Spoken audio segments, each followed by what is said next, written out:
but DP has the upper hand a little bit over Leshrac. If she has the ulti going and her Spirit Siphon, then Leshrac has to be the one disengaging, even if he pops W and his ulti. It's not quite as strong usually in the single target, whereas Exorcism just shreds you. And Lesh is not a very high armor hero until he finds a way to solve that. So it's a good response to the Lesh. I would like to see perhaps more lockdown for the side of Fnatic currently, because you have a silence, you've got a little bit of that slow from the Undying, but no hard lockdown, nothing to cancel out TPs. Usually Death Prophets opt to go for, depending on the position of course, the Eul Scepter, because it provides them a way to stay alive, gives them a little bit of catch and whatnot. But I would like to see a hero that has some catch already built in.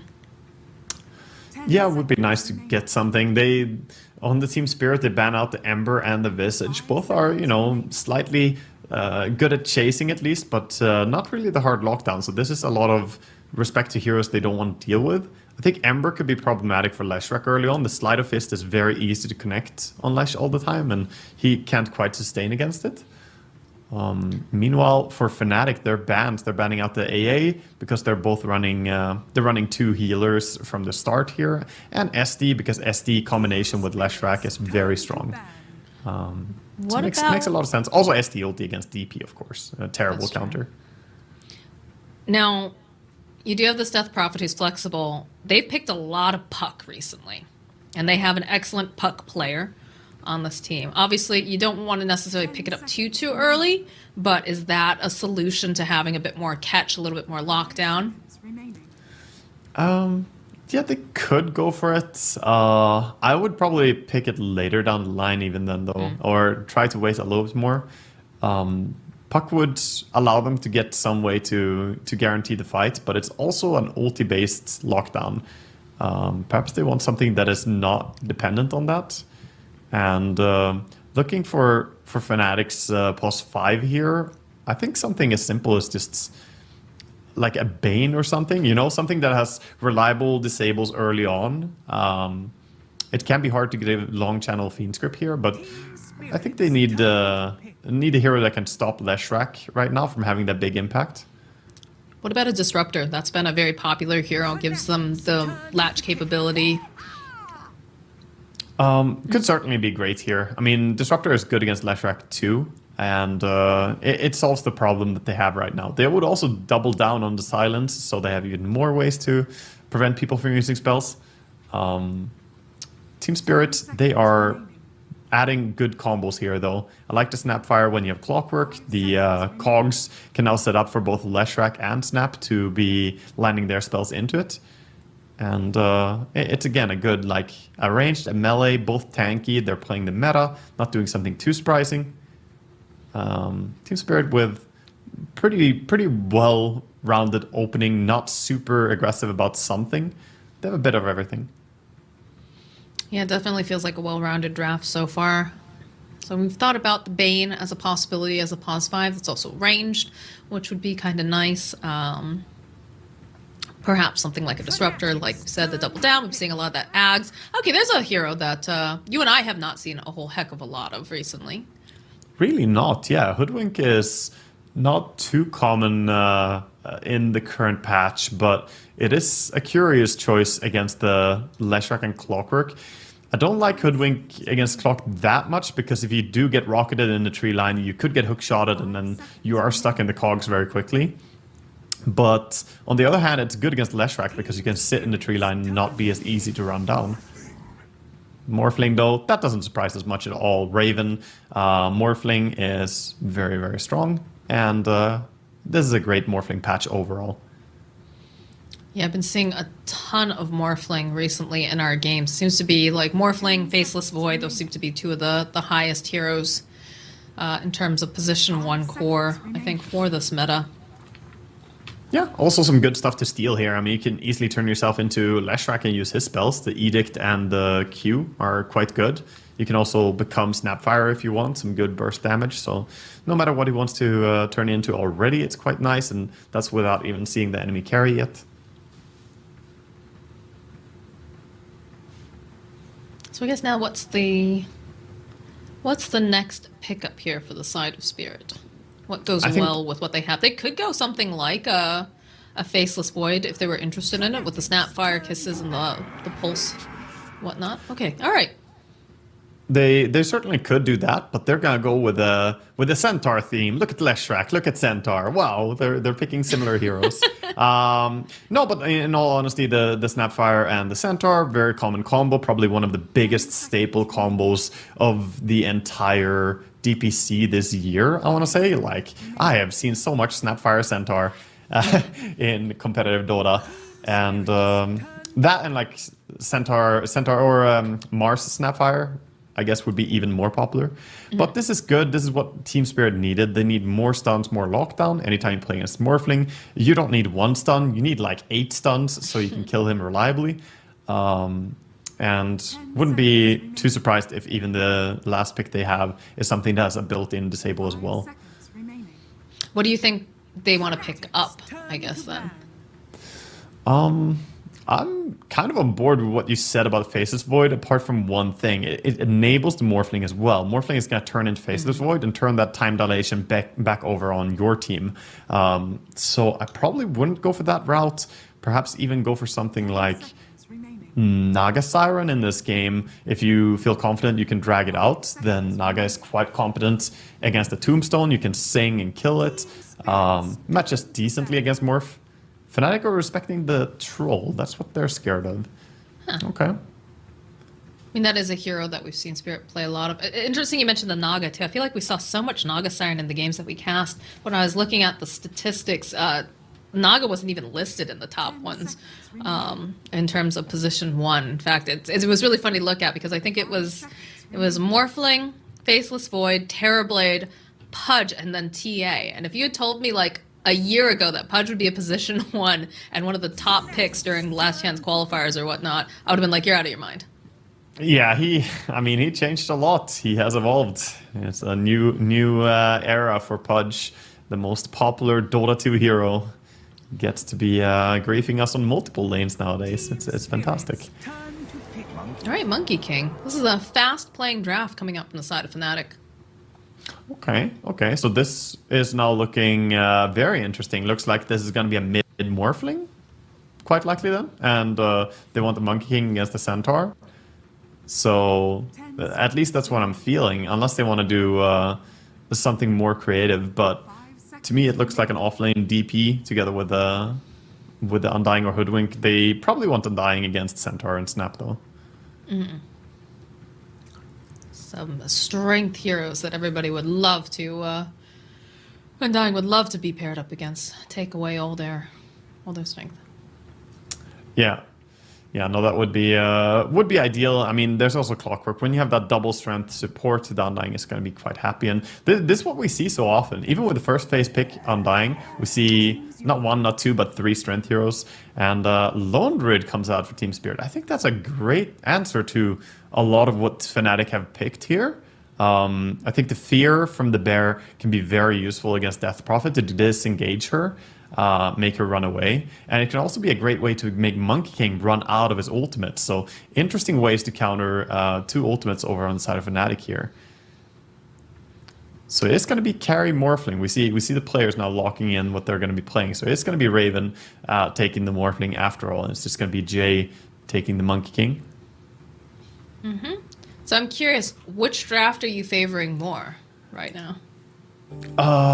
Seeing now that this is how they want to pick it, I would say Team Spirit. I think I favor them quite a bit even with this. Okay.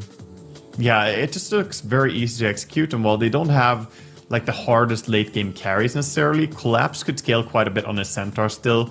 Of course, the Leshrac becomes a potent threat in late game, and Lone Druid just looks like it fits so damn well into this draft. I can't even really put my finger on exactly what, apart from the things that I mentioned.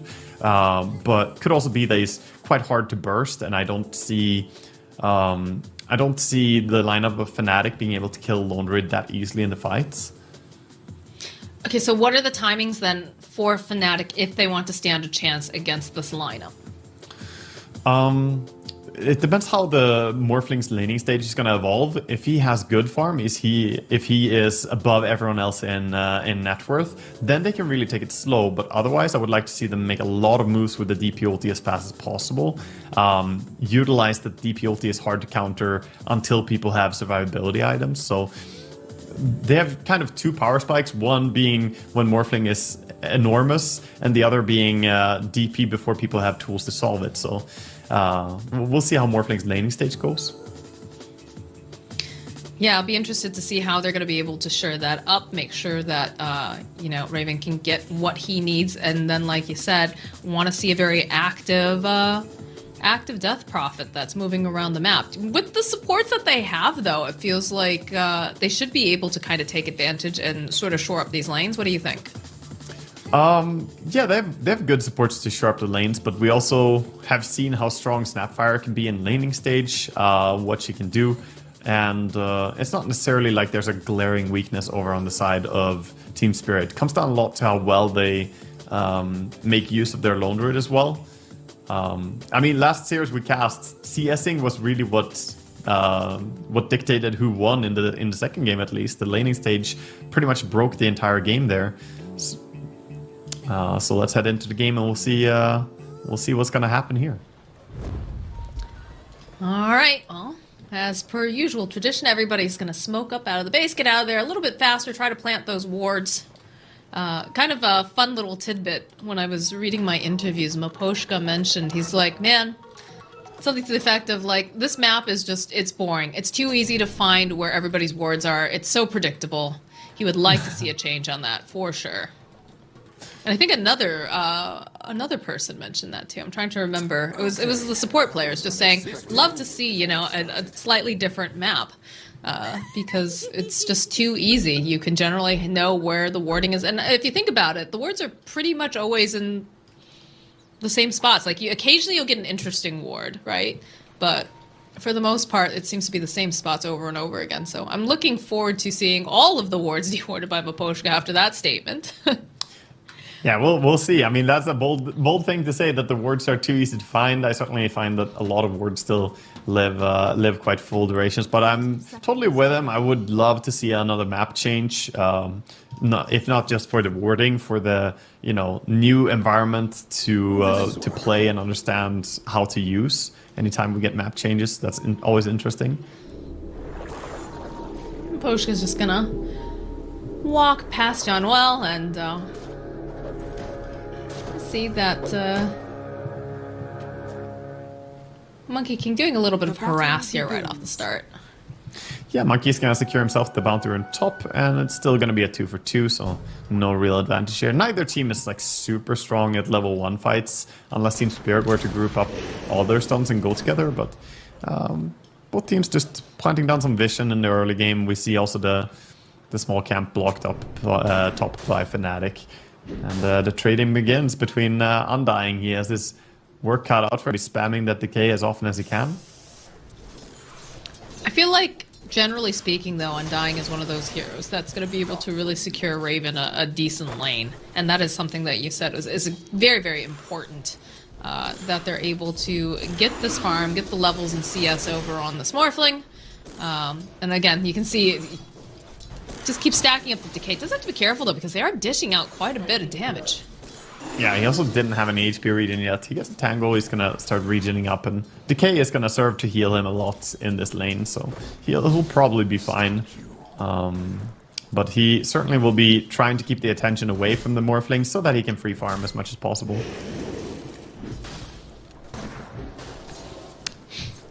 The life of an Undying. Just spam your spells. Eat a bunch of fruit, get more of your mana back, spam your spells. Yep, mangoes, as many as you can possibly afford, and then you're gonna be super poor in the mid game or early game because you don't have any money left. You spent it all on consumables. But that's okay if your core is getting the CS, if they're getting the dollars, it all works out that way. Support you early game so you can carry them later. That's true. That's true. And mid lane looking quite even right now, 6-2 versus 8-3. DP being slightly more aggressive, trying to bully Leshrac back a little bit. fighting for some advantage. How does this lane usually play out between the Death Prophet and the Leshreq? I would say it's usually just a lot of spamming of the Crypt Swarms and Lightning Storms to farm. I mean, DP probably has a minor edge, but she has managed to get a nice amount of CS there. 11-5 versus 8-2, so building a little bit of a lead. He is outplaying him a little bit just in how he trades right now. Done a good job. I think it was an interesting point that you made earlier, saying how the Leshreq and the Death Prophet kind of provide a same service with their roles in a sense. Death Prophet just perhaps a little bit more of a versatile kit. Yeah, they're similar in how they execute to in the team fights. Like they both run next to the opponents, and they're both power pushers. They have quite a bit of shared identity, I would say. These two heroes. You see the decay stacks just continuously building up on this Undying, and Raven definitely reaping the rewards of that in terms of CS. Yeah, he's making it very hard for Collapse to last it even. I mean, he's trying to get the denies there. You saw that if he had the 8 strength instead of being decayed twice, that range creep would have died to his 2 hits, but it's just annoying to see as a strength hero into Undying lanes. DJ kind of hiding over on the tree line here. Poshka. Rotating over, just gonna click. How do you, like, slow down this this lone druid here in this top lane? I think they're doing it in a pretty good way right now. They're playing close together with the Hoodwink and the Monkey King, so overall they're CSing together. And the Clockwork can't really pose a threat if they're playing with each other. So it's difficult for Lone Druid then, because he has the last hit against the 2 of them, and doesn't get much help from Poshka. And Poshka trying to pull. Bottom lane, he's a tanky boy. Is it gonna be enough? Yeah, he's gonna survive this. As Collapse is just gonna cut the wave.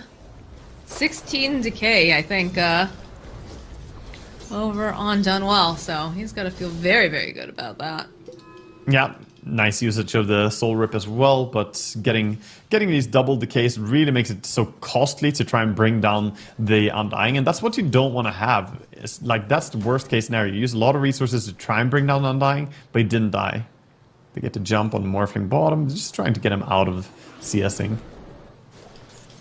Seeing the Undying rotating over here to the mid lane. Radiant's bottom tower is under A little bit of harassment. Looks like he's rotating over to his death. He's like hugging the tower like, hello. Yeah. Might as well. Honestly, I feel like he should have run to base, because he was so close to base. It felt like he made a move. He didn't even drop a ward or anything while going there, so the time it took for him to run to a tier 2 tower, he could have run home instead, I feel. I'm a little bit confused. Yeah, that's what I was curious about. I thought he was going to go drop some wards, but was not the case. Top lane, a little bit of pressure being placed over here on Jabs. DJ trying his best to support. Land a Boundless. They're trying to get rid of the bear. Not quite going to be able to get there, though, in time. Yeah, they have to do a good job staying close to each other, or the Battery Assault is really going to start kicking their ass here, because level 2 Battery Assault does a lot of damage. And they almost got the bear, but the resummon, it's back to full HP. Monkey is now holding his Jingu. He wants to wait until it's Boundless again, and he's gonna heal fully from one Boundless strike very soon. Or almost fully, at least. The Glyph, they counter. Yeah. For the hop down, though, put a little pressure. Always funny to Glyph against the Monkey with Jingu, because you know exactly when he's gonna stun. You can just deny him his heal, but he's gonna be fine either way. 6-minute rune is going to be top, the Invis rune. DJ should be able to secure it here for Armel if he wants it. No, he just says grab it. Yeah, he's playing without bottle anyway. He went for the Falcon Blade on DP, which I like this choice. DP has other ways to heal anyway. She can heal from the Spirit Siphon. And mana, you can get a lot from Falcon Blade, and Falcon Blade gives you more HP pool, which is super important on DP. So bottle wouldn't, make you stronger for when you full commit, but now he's really tanky. And this is exactly what we wanted to see from Armel in this game. He's got his level 6, he's putting pressure on this mid lane. DJ trying to slow down Maposhka here off to the side. You see the teleports are coming out. Dunwell's also here. DJ needing to be careful. Nice soul rip, going to keep him healthy as Toronto Tokyo will land the split earth, but You still have this Undying, placing pressure. Yeah, might be difficult to get real tower damage here for RML, but everybody is looking towards the mid lane right now, and he's still getting the ghosts to hit a little bit, just staying close. But this is time that it's just a 1v1 lane bottom between the Morphling and the Centaur, and Morph should be happy getting quite a bit of farm here. Yeah, he's definitely getting chunked down by the Centaur whenever it's available to do with the Stomp Double Edge, but not enough to get a kill for sure, so we'll just continue to morph those attributes. See Miposhka getting his position. They want to try to punish Armel if he comes too far forward, knowing that that Exorcism is on cooldown. We see so many teams do this. The double support move towards mid, around mid 6 or 7. There we go. Nice cookie with the pulse. The cogs coming into play. Armel trying to use the Spirit Side, but they turn it right back around again. Oh my goodness, calculated. That is a double kill now for Armel thanks to the rotation of his supports. Absolutely fantastic. Yeah, DP is a very scary hero to commit on. If you're not sure you can get the kill, then it can backfire. With the help of the tower there, he brings them down. Collapse, doing some damage to Raven, but no real threat, just being a nuisance. Yeah, this is what we keep seeing in that bottom lane. A rotation top though, Miposhka. Let's teleport on in. Give a couple clicks on him. He also went Quelling Blade on Clockwork to try and be able to catch the Monkey King at any chance that he gets. It could be nice to have Quelling Blade as well for some warding. Sometimes you can cut a tree and get a little bit better vision with your ward. Yeah, and then you have the capability of DJ, who's also going to be using these trees and planting them too. That's true. Lane, a little bit of pressure placed on John Well with the rotation from Toronto to Tokyo. They'll happily clean up, and Raven just hiding in the tree line is going to teleport up to the top lane. Doesn't want to have to deal with this as Armel waiting around here. Does manage to snap up the rune. No rune for Toronto Tokyo. At least not from the Radiant side.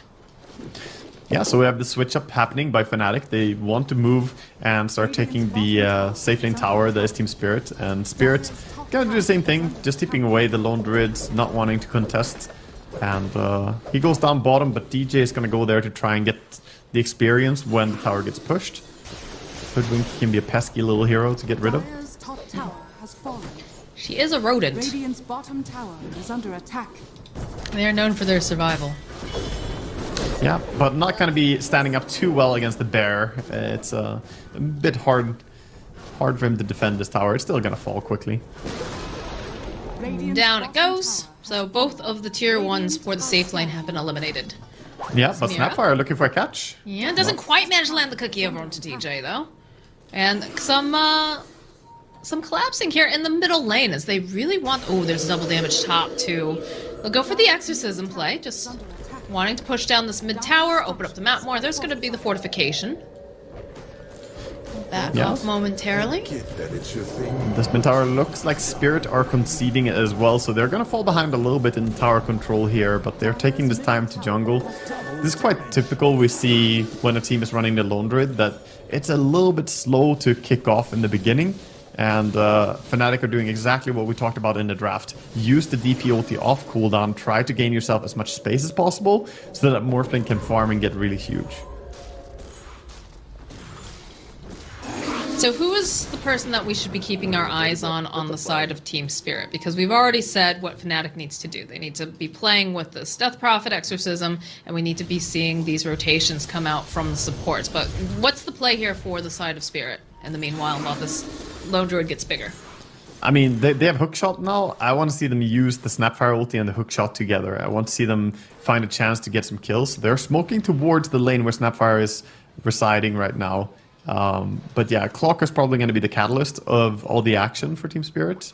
Okay. And they want to use the Leshrac. So a lot of pressure on Miposhka to make these moves. Bottom lane, a little bit of harass being placed over onto Collapse. They get the silence. Does have the Stampede if he needs to run away. Turns back around, gets a stomp on Armel. But just gonna get shoved out of the Radiant jungle for the time being. The downside of Undying, that's the end of that. You try and chase something and kill, you have two heroes nearby, but Undying just does not provide any form of catch to these scenarios. So safely get out. Jabs in this top lane, perched on the tree. Does see Mira, does not see anyone else though. We'll go for the Primal Spring down, but there's the hook shot from Maposhka. Gonna hold him into place here, and he's thinking about... Ghost tries to dodge with the Mischief, but there's so much damage here as he uses the Boundless, but eventually will fall to Mira. That was pretty cocky by him to go in there. Like he did have knowledge that they were in this area, but he felt like he could go for it. We're not sure if he knew that Maposhka was standing nearby. He only saw Mira, I believe, with the Fog of War being what it is. Yeah, Perhaps. yeah, he didn't see both of them, but even so, he's alone, and if anybody has made their way all the way out on that lane, it's quite likely they're backup. That's true. Done well going for some of this decay, but it's another kill from Maposhka. So like you said, this little clock being very, very active and finding these little pickoffs to help make space. Yeah, he pings the ward analysis that, you know, because of a ward, they did find it immediately by dropping down sentry, but that's 2 kills going the way of Spirit, and they needed something because I felt like they were a little bit too passive in the way they were approaching the game, even though, of course, Lone Druid always wants to farm, so you have a little bit of a slower lineup. But now, making a move, all ultis ready. Armel. Armel finding the opening over onto Death Prophet with the hook shot with those Mortimer kisses. That's a dead Death Prophet, and DP ends up getting cancelled for people going towards that mid tower, so should be a another building going over to the side of Team Spirit. Yeah, very controlled start to this game. Armel just thought they could be mid, but that was a smoke used. That was 3 ultimates used to bring him down. So at least he died, but he also feels like, you know, they committed a lot of resources for me. Sadly, mid tower is not going to be defendable for a side of Fnatic, so tower situation equalized again. I guess on the bright side, it is a little bit of space for the side of Fnatic. I mean, Morphling is having a great game here. He finds a D-Rune as well. They want to try and get Roche with this. This is a possible big moment to get an advantage. This is a fast Roche. Oh yeah, they have no idea. Use the exorcism. This is big. All right, and that'll be Team our Spirit first have Roche. no clue.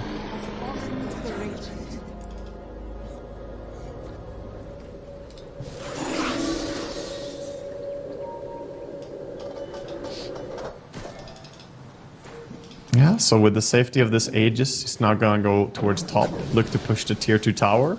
And of course, we see mirroring movements here. When Roshan gets taken, they know that they're gonna be pushed top, so what does Yatoro do? He goes bottom, pushes with the Master Madness on the bear. He pushes like faster than the Morphling, but it is probably not favorable to take an equal trade. Dire's middle tower is under attack. See, they're backing off a little bit now when the Morphling is now bottom. Just have to be careful though, because you still have Collapse. He's got the Blink Dagger as we saw earlier, and they have a decent amount of damage if they decide to make the jump. But looks like Maposhka's moving his way towards this mid lane. Do have DJ and Armel moving forward. Yeah, look at this. It's a big shift over to the side. There it is. The blink forward from Collapse over onto Armel. They just want to get rid of this Death Prophet, and by God, they do very quickly. Again, same place, same style. He just gets brought down, and now going down towards bottom, knowing that DP is dead, they want to try and get more. Like, kill is good, but they want buildings. The jump over onto Raven immediately. You can see him shift from the side. You want to just blow up Yatoro, and they do jump pretty fast, but there it is. There's that roar we talked about. The follow-up, though, from Janwell. They'll make sure that they get the kill. Toronto Tokyo on the back lines, trying to just blow up Janwell. We'll be able to find it. Now Raven, another stop from Collapse. A nice bushwhack play, but they'll still be able to take the Aegis as they go, and they drop that Wukong's command. Up comes Raven again. They're chasing after Maposhka. The hook shot, though, he's just too slippery. They can't get their hands on them. Yeah, not quite going to be able to get the catch here. Still, fantastic fight. They brought down the Lone Druid really fast in that fight.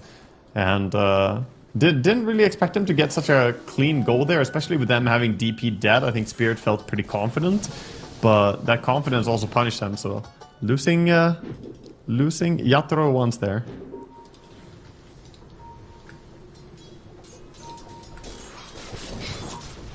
I feel like they want to use this exorcism more, but they're just not finding the space to be able to do it on the side of Fnatic.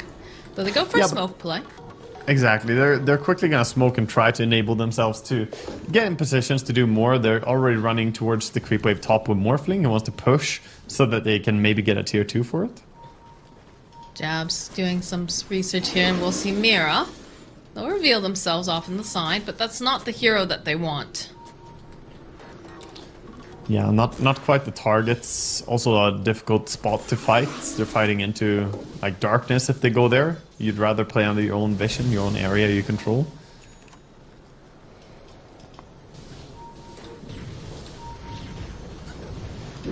Interesting. We're gonna see Collapse going for a Solar Crest for his next item. Yeah, that is a very curious item, but it is super good when you have Laundry on your team, of course. You're gonna be spamming it on the bear a lot. There's a lot of physical damage on the side of Fnatic. They even want the Vessel. hook shot! Maposhka goes sliding on in. He sees Jabs.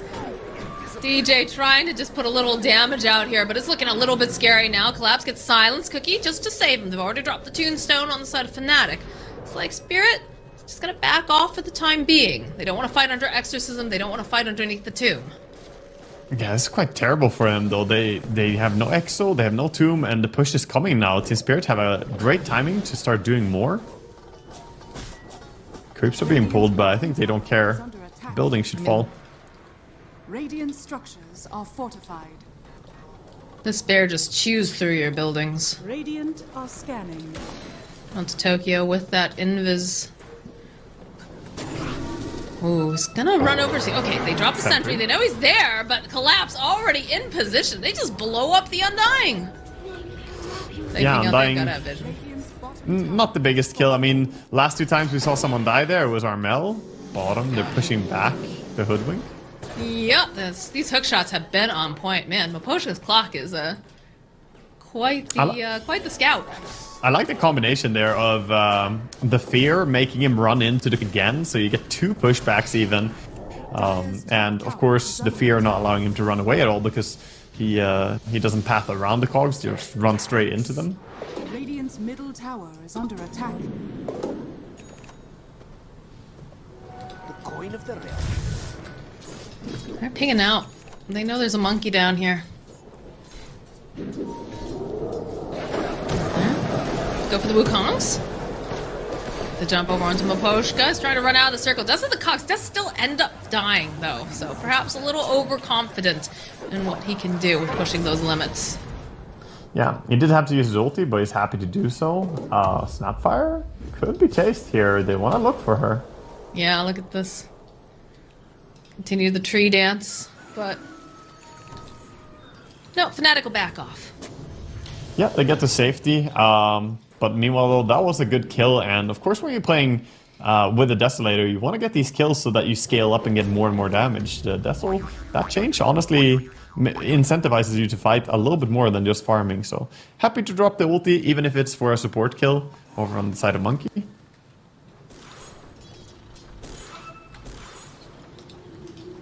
I think it's fine because it's the off lane, right? This person that should be working along with the rest of the team to make that space for Raven. So yeah, I mean, any form of aggression is ultimately going to allow the Morphling to have more space and farm. Spirits, they are again moving up with the smoke now. They have the Solar Crest that you mentioned, so they're ready to buff up whoever they want in the fight as well, buff or if the they push a bear. building. Yeah, look at this. They're smoked up, searching in the tree line. Are scanning. Smoke does break on Collapse. I know someone is here. It is John Well again. Dude, that rocket barely just missed Morphling. We're seeing all the way Ooh. tucked up. All right, Raven does end up revealing himself. It's a little bit scary, but well, he's just absolutely toast. The rest of the team is nearby now on the side of Fnatic, but they're already down there Undying. They'll go for their own smoke. They have a ward in the back, though. They know that they're smoked up. Look at this positioning coming out from Team Spirit. They go for the Exorcism, and they buy back on the Undying. The BKB coming into play. Toronto Tokyo sitting a little bit low, but he does have the cookie, and they're able to run out. Now, Throw getting slowed down a little bit here. A lot of those ghosts coming around. Gonna be the hook shot over onto the back lines. They find Jabs. They get the stomp off those long-range Mortimer kisses, doing so much. will end up losing one of the bears, but it go right back up again with summon. That was beautiful. Really well played by Team Spirit. I like the save they have over on Leshrac. They force staff him, they stampede, and they cookie him as well. That Lesh was out of there so fast. They thought they could burst him. He doesn't have BKB or anything, but they just completely bail him out. And then the initiation was clean as well after. And all of this based on the ward that you mentioned at first there. The ward they placed when they smoked around allowed them to take this good fight.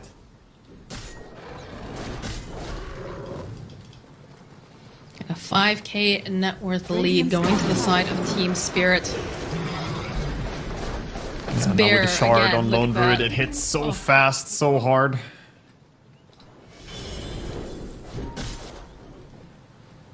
Alright, well, that is the end of the tier 2 in the top lane for the side of Radiant.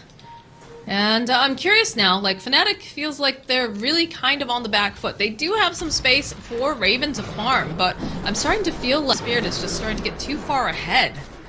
That it's going to be really difficult for them to catch up over on the side of Fnatic. Yeah, the tempo is very high that Spirit are playing right now. And with the Aegis, they're gonna probably put that one on Lesh and just go even more aggressive. Thinking about going And they're forward, but smoking, it's too late. Bushwhack over onto Collapse, and he's very tanky, but oh wow, alright.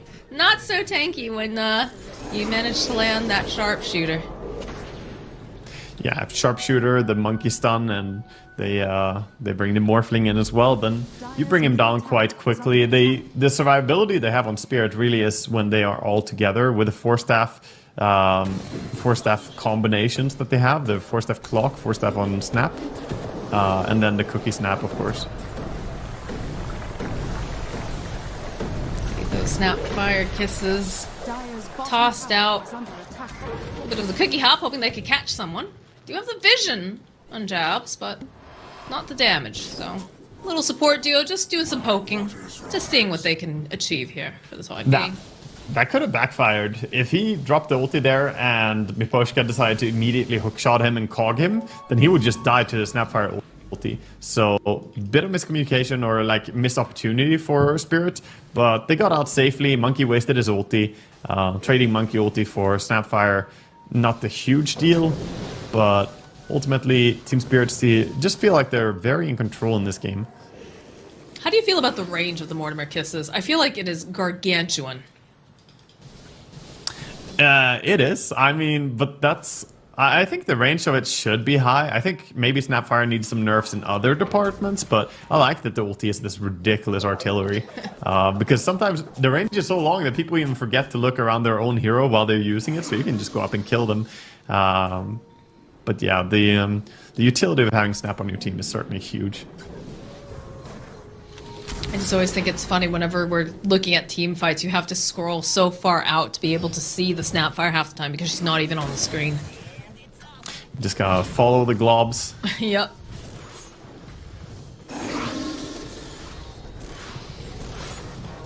Okay, so what's the play for Fnatic? Because they still have the Aegis online for Spirit, and they're shoving in these waves. It seems like the timing they want to hit is when they get this Eye of Skadi on Morphling. Morphling has not been joining too many fights. We talk about how people can play differently. Raven is a pretty farm-heavy carry, but he doesn't have time to farm. He has to feed back already now. The push is coming. He's coming to open up with the Boundless and a nice bushwhack. But look at this damage the bear just outputs. They just take a tower and then they can walk away. They don't even have to put themselves in any potential bad situations because it's up to Fnatic to hard commit on this. Yeah, with the Aegis on the Leshrac as well as the Bloodstone and the Sanjin Kaya and even Pupil's Gift. He has 2.7k HP and 2 lives, so you can't go on him. And it's just him and the bear standing the closest in the fight. So difficult for Fnatic to find a clean initiation. To me, it just feels like they're running kind of double carry and playing greed. This offlane Monkey King has been playing, but it effectively is very greedy, I feel. And Team Spirit are just punishing them right now. Their lineup is much faster. Radiant's middle tower has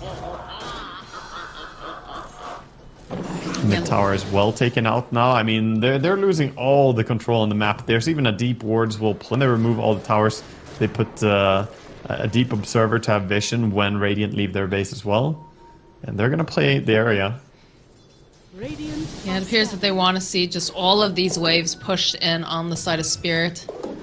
Toronto Tokyo drawing those lines earlier on the mini-map, saying, okay, this is the plan, this is what I want. And again, they're just pinning Fnatic into the base. They have no breathing room, very little vision for them to be able to go out onto the map. In fact, they're all moving together. Did pick up a blink on Armel. Oof, that like one rocket there. Figured, okay, maybe they have vision, but nope, just a lucky one. Yeah, I like the decision, by the way, to go Blink Dagger on DP, because he has to get past the Leshrac and the Bear, but then he has to try and melt down the Lone Druid or kill off the supports really quick. So the Blink Dagger will allow him to try and move past that. But to me right now, it feels like Fnatic are just hoping that there's not going to be more punishment coming in here, because Team Spirit are in full control.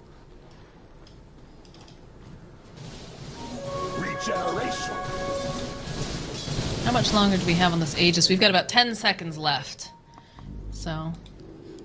yeah, not gonna do so much more with the Aegis. The timing is gonna be next Roche. This was pretty obvious when they took the bottom tier 3 tower and then immediately just backed off. They still had long duration on the Aegis, so they could have done more, but they felt like, nah, we're gonna wait one more cycle for Roche, and that's gonna be the closeout point.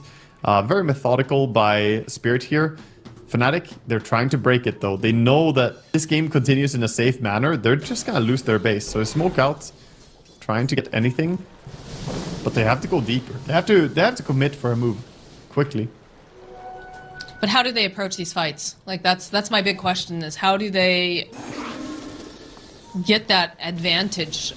Because it just feels like Spirit, again, they have just a really easy to execute draft, and they're ahead by quite a bit in terms of items and levels. They can win the fights, but they need to kill Lone Druid. That's actually the key. They need to get in and kill the Lone Druid heroes so that the bear also disappears.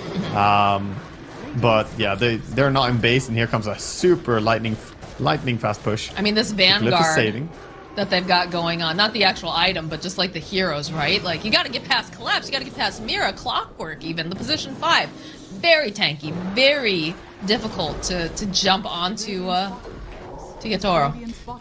Yeah, that was why the smoke would be a key way to get in there. But yeah, no, they're just unable to find the initiation. They don't have much time here.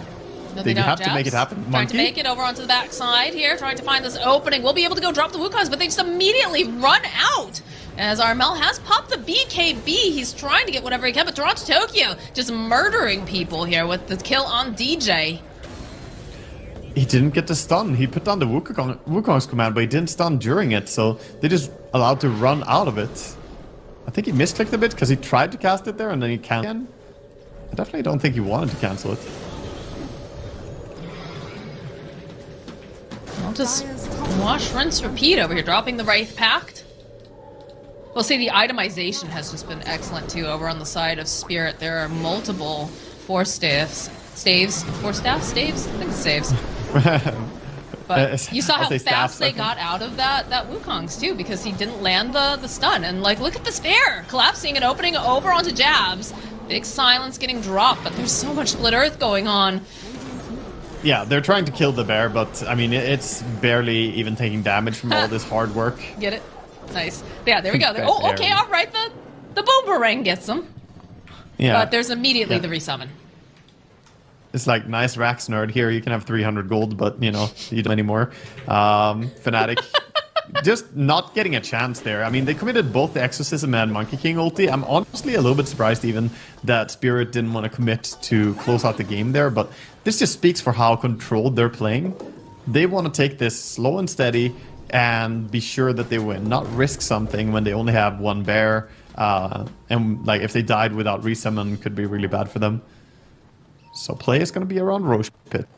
God, Waga, you'd be a terrifying bully. Like, that whole, like, yeah, nice job, nerd, but you don't have a home. You're homeless. That would be very vicious. Good lord. I mean, it's true, though. Look at that. Their home is in shambles right now. It feels bad if you're a Dota player. This broken home.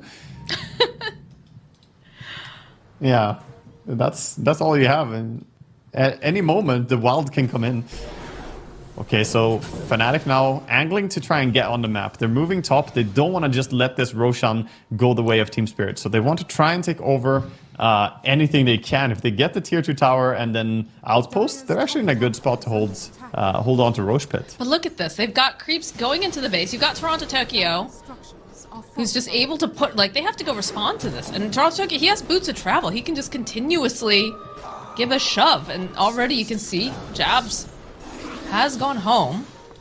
Roche is up. Like, this is the moment that they needed. They needed to be able to take this, and they're gonna rip through Roshan.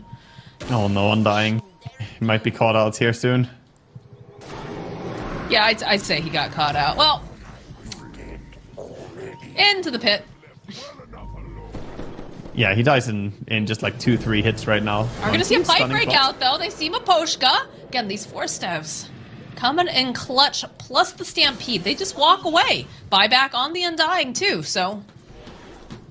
And that looks so funny. I think the animation bugged out when Centaur ultis and you force staff at the same time. The Clockwork was just like reaching forwards with his hands when he was running. Looked hilarious. It does look ridiculous.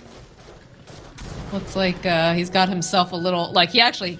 Well, we don't... Yeah, we still have the jetpack. It looks like he's just being jetpacked out of there, though. Yeah, it really did. I thought he had shard. I thought he had shard already. Yeah. They have a lot of mobility, because you've got the 4 staves, you've got the hook shot. Gosh, let's see. Miposhka has one. Collapse has one. Mira has one. 3, yeah. There's 3 staffs. 3 of them. Like, that's so useful. It's actually kind of wild. Yeah, it's a good read in this game. We see it sometimes, teams doing it when they play against like Ursa or something, but when you're against DP, when you're against Monkey King, you want to get out of the Monkey ulti and you don't want to stand next to DP for too long. And honestly, even repositioning out of the Tombstone, it's very useful to be able to do it quickly. So, great itemization coming out by Team Spirit, but they also just have more items. They have a 15k gold lead right now. Oh, so, baby. Oh, he has Moonshard on it too. Moonshard, double damage Spirit Bear. They smoke up. We're already smoked on the side of Fnatic, so they're gonna run immediately into DJ, but there it is, the jump onto the back lines, landing over onto 3, the hook shot, the Mortimer's kisses, they're just absolutely obliterating them at the blink of an eye. Oh my god, Team Spirit! What a read! Collapse God! And that's just gonna be it, I think. They're going for the throne. Yeah, they don't have buyback. The fight doesn't even matter. Oh my god, alright, well yeah, they're still duking it out over here on the back lines. They found themselves Yatura is done. But it doesn't matter. It's GG. Oh my god, that fight! Yeah, that was a beautiful 3-man catch, and of course the DD rune makes them just shred them even harder, not like they weren't already. It's a 35-minute game roughly here, 34-40, but that felt like Team Spirit looking pretty much like we expected. They are the stronger team, and they were in a firm control here. Drawback for me though, if we go back and think a little bit, I think Fnatic, you can't get away with being this greedy against Team Spirits. Running a Deso, offlane Monkey King, and a Morphling when you run DP didn't have any support for what you wanted to do. Does the Monkey King fit into the draft better if he doesn't go for those damage items, if he's a little bit more utility, or do you think that this draft is just played to a T from the side of Team Spirit? I mean, I honestly thought they would pick the heroes differently. I thought that they were going to run an offlane DP, right? And put like a carry Monkey King and a mid Morphling with some fighting Morphling style. But yeah, this is definitely a game that was just controlled so hard. And I think over on the side of Team Spirit, Miposhka played really well as well on his Clockwork. Like, he was always at the right place at the right time, but all of them were just more on the same page, I guess, than Fnatic. Yeah, it was hard to pick an MVP out of all these players because they did play so well together. But I would say, Miposhka having some of those really clutch hook shots coming into play, some of the escapes that he had on top of that, and just all the assists. Like this little clock, like, again, he's a position 5, but he felt like he had so much more impact and was more of a 4 in some respects. I don't know if you feel the same way. Yeah, I agree. He had very big impacts like a POS 4, but that also comes down to them taking more towers. Then your POS 5 can transform to a POS 4. You have two of them instead, because tower gold really is a big thing for supports. That's the main gold you get as a support is the bounty runes and the tower gold. And the more towers you take, the more the tower gold, the bounty gold will also come your way. So yeah, he played an outstanding game, and overall, I think he punished the Monkey King quite well. Also the Hoodwink, like trying to hide in a tree line. I didn't like the double down of having both Monkey and Hoodwink want to hide in a tree line, and then one rocket, and whoa, you revealed the enemy team quite easily. Yeah, that was a bit rough, but it definitely felt like, you know, Team Spirit, they came into the game, they had this great idea of how they wanted to play it, what their item timings were, and just executed their draft very nicely. Collapse going in. I mean, we expect this of Collapse at this point, right? This guy is so good at his positioning. We've seen him rocket on his Magnus, seen him play his Mars, and like with the Centaur, just landing those 3-man stuns, just absolutely gorgeous, being able to help set up for the rest of the team.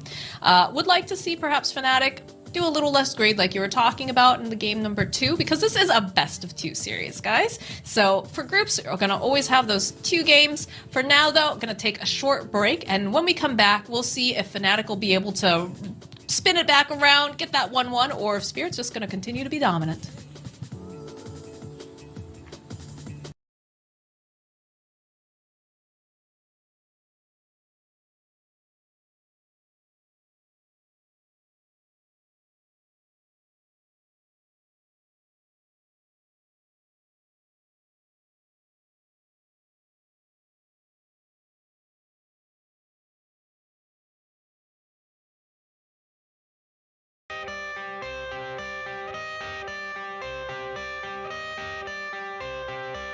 I got the cash in the bag, stadium packed. Born a rock star in this life, gonna live it up on the attack. Baby, I'm bad. I just wanna get caught up in this life. I'm crazy, I'm mad. Doing no cap. Only God wants you, better go live it up. Cash in the bag, stadium packed. Baby, I'm bad. Baby, I'm bad.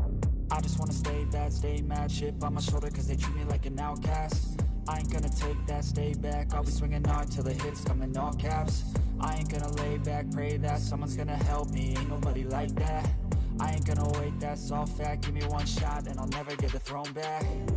I'm sick of being cautious. I'ma go cause something, can't stop this. I'ma steal everybody's lane, call it shoplift. Sick of hearing everyone complain when they thoughtless. Taste the pain, it's like candy canes. It makes me go change into a better frame, into a better name. Society's insane, we all live for fame. Yeah. Cash in the bag, stadium packed. Born a rock star in this life, gonna live it up on the attack. Baby, I'm bad. I just wanna get caught up in this life. I'm crazy, I'm mad. Do it no cap. Only God wants you, better go live it up. Cash in the bag, stadium packed. Baby, I'm bad. Baby, I'm bad.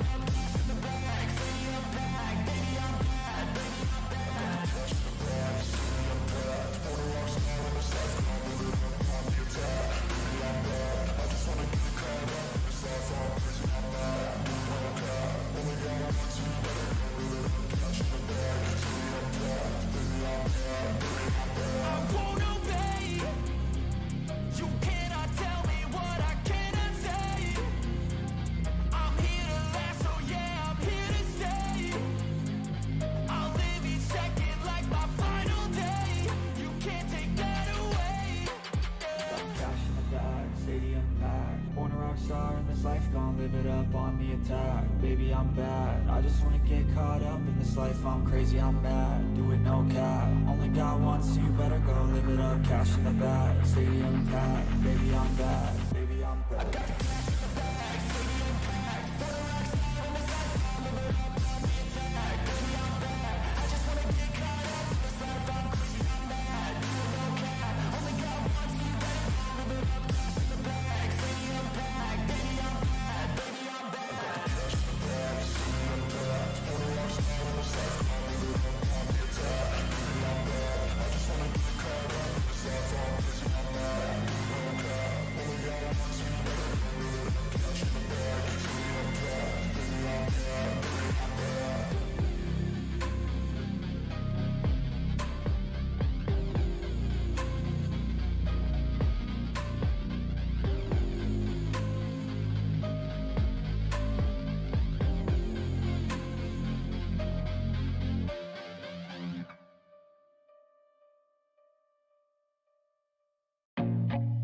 feel nauseous, believe me. Never had a lot of shit come easy. Had to work hard, struggle just to be me. Had to rise up just so they could see me. Did what I had to do just to feed me. And what was left over I put towards my dreaming. But the only thing in life that has meaning are the things you gotta work for, believe me. Take into your hands a plan, your own hands can land your own brand. And damn, I feel like no one takes accountability. They want the credibility, convincingly unwilling to put in the hours it takes to get some power. Don't be fucking sour, take a cold shower. Scream until you're louder, work until you're prouder. And all the doubters, they're just your downers. I swear to God they all let me down. I always fought just to wear the crown. I'm off at these fucking clowns who were all taught they deserve an ounce. It's only worth it if you work for it. It's only worth it if you work for it. I won't stop till they hear me now. I won't stop till I wear the crown.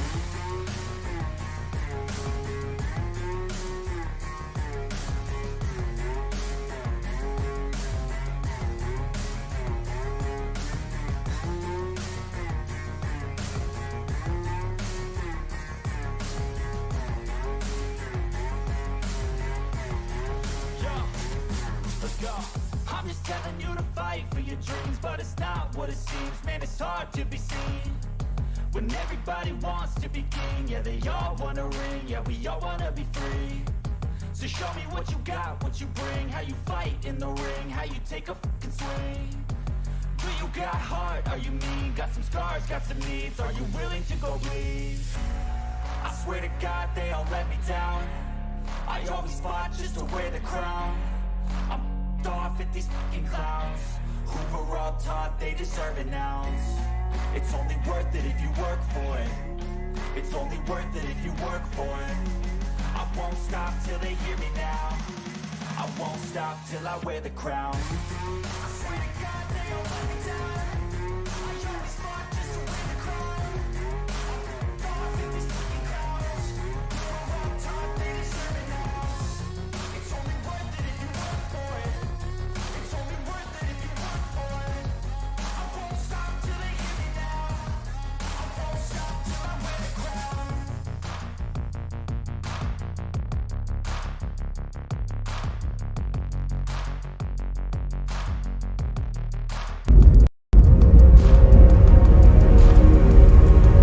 now. I won't stop till I wear the crown. Welcome back to the B stream, everyone. For the TI-11 group stage, we saw an explosive game, number 1, coming out from the side of Team Spirit, and they are up against Fnatic. Fnatic, perhaps a little bit too greedy, like you said, Waga. I'm curious to see how they're going to adjust for game number 2.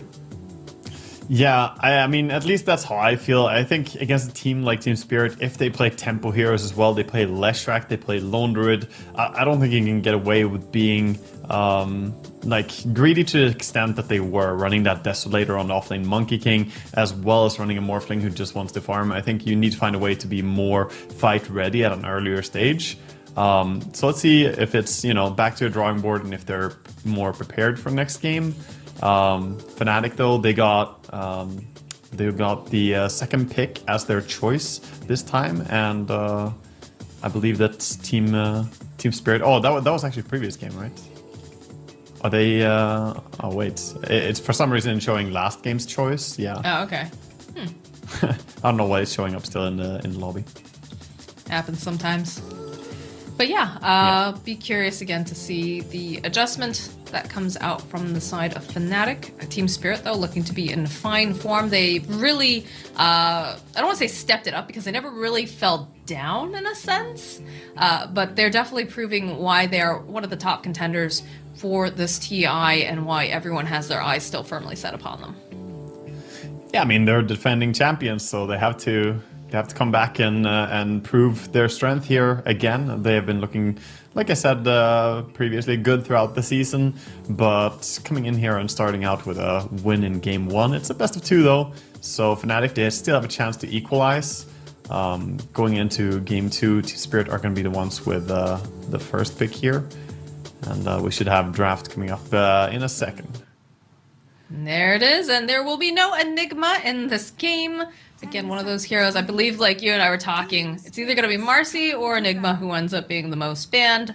The Primal Beast just consistently being banned in this particular series. Nobody wants to see that in the offlane. I think that'd be very scary to see a collapsed Primal Beast running at you, to be quite personally, like, honest. Yeah, Collapse is very good at it as well. And he, from when I watched him, maxes the QW and doesn't put a single point in the E as well very early on. So plays it a little bit differently than some other Primal Beast players, but he plays it very, very strong. And I think he was also one of the first ones that I saw doing the trample level 2 trick, where first creep wave, you just go and trample it as it walks towards the lane, and you get your level 2 immediately, and then you bully the enemy carry. Of course, you wouldn't really be allowed to do that, though. If the enemy know that it's coming, they would just move their support and their carry over there and get so much harass on you and slow you from taking those creeps in the lane. Yeah. It does seem like one of those tricks that you can only really pull off once, and then after that, people just expect that it's going to happen a second time, so. 10 seconds remaining. Do you see the Marcy ban? Visage also removed. Not going to be seeing that in this game. And they go with the Clockwork again, and I can't blame them. Maposhka did a fantastic job playing it in game number 1, and it's also just really flexible. You could move this clock into multiple positions if you find yourself backed into a corner. Yeah, so they're presenting the Undying again. They're like, you know, take it if you want it. But this is what I'm expecting to see a lot this TI, like Undying being sort of ignored in the bans and just going through, and then always teams having like found out a way to counter it or how to play around it. A key component to that can be like baiting out the tombstone and then fighting when the tombstone is down. It feels like you're fighting half the hero at that point. 10 seconds remaining. And Fnatic, they're going to get a good catch this time. They're picking up the puck immediately. 5 seconds remaining. I'm happy about this. I think that it's a little bit of an early pickup, considering that puck was not really paid attention to at all in the last draft, if I recall correctly. But this is definitely a hero that Armel shines on. Will give them more of a skirmishy sort of lineup, because like you said, it was too greedy last time, and they just didn't play tempo enough compared to what Spirit was throwing at them. Yeah, it might also be more comfortable if you do want to run greedy on the side lanes, then you'd rather have a fighting hero mid than a pushing hero, because DP, she wants to push, she wants to group and do stuff together, and it just didn't synergize well with them having basically two heroes that just wanted to farm, and then DP is like, who's going to go with me? But if you have a catch hero that wants to kill stuff instead, I think it's a little bit more synergetic. Oh, there you are. Okay, I lost you there for like half a second on the team speak. Oh, really? Yeah, I'm sure you made excellent points, but I did not get a majority of that, but sounded like you're talking about Death Prophet and how they wanted to group up around her. So it's between me and Twitch chat. It's between me and Twitch chat, okay. honestly. All right, well, hopefully you weren't privy to this knowledge. Yeah, sorry. Hopefully it went through the VMix too, so that way they can hear it. Void Spear picked up though, and again, when you release, or not release, but you reveal your mid lane so early, that does give you the opportunity to pick up your own mid. And looks like it's going to be the Toronto-Tokyo Void Spirit. Yeah, it's a matchup that's very fun to watch, in my opinion, because it's what I would define as a very volatile matchup where Void Spirit is able to kill the DP or the puck, and the puck is also able to kill the Void Spirit quite easily. Both have good catch against the other, and both are normally very hard to lock down heroes. But the coil is great for killing Void Spirit in a mid to late game. However, his double Astro Step makes it hard to run away as puck too. 5 seconds remaining. So no Faceless Void. That is, of course, one of the top position 1 heroes du jour. And the Snapfire this time is going to be removed. Not going to be available for Mir to play this time. We saw some really nice plays paired up with the rest of the team, being able to clear out creep waves quickly. The cookies were on point, and those long-range Snapfire kisses were pretty devastating. 5 seconds remaining. Yeah, they certainly were. They did great enabling that. He also didn't die a single time on a Snapfire. He was like 3-0 and 8, I think, or something. Wow. So he had a standout performance for sure as well. Give some respect over to it. Team Spirit. I'm gonna ban out the Lone Druid. They're doing the liquid approach here, you know, play something, make it look real OP, and then be like, yeah, no one else gets to play this though for this game. Exactly. Yeah. I mean, that's a good idea when you play against Undying though and Puck to ban out the Lone Druid. I'm not even sure this is so much like, oh, let's not have them what we just had. This is probably more just thinking Lone Druid would fit really well with Undying sieging up buildings, and Puck's lockdown works pretty well with Lone Druid usually struggling a bit to catch people. So that would be a great fit.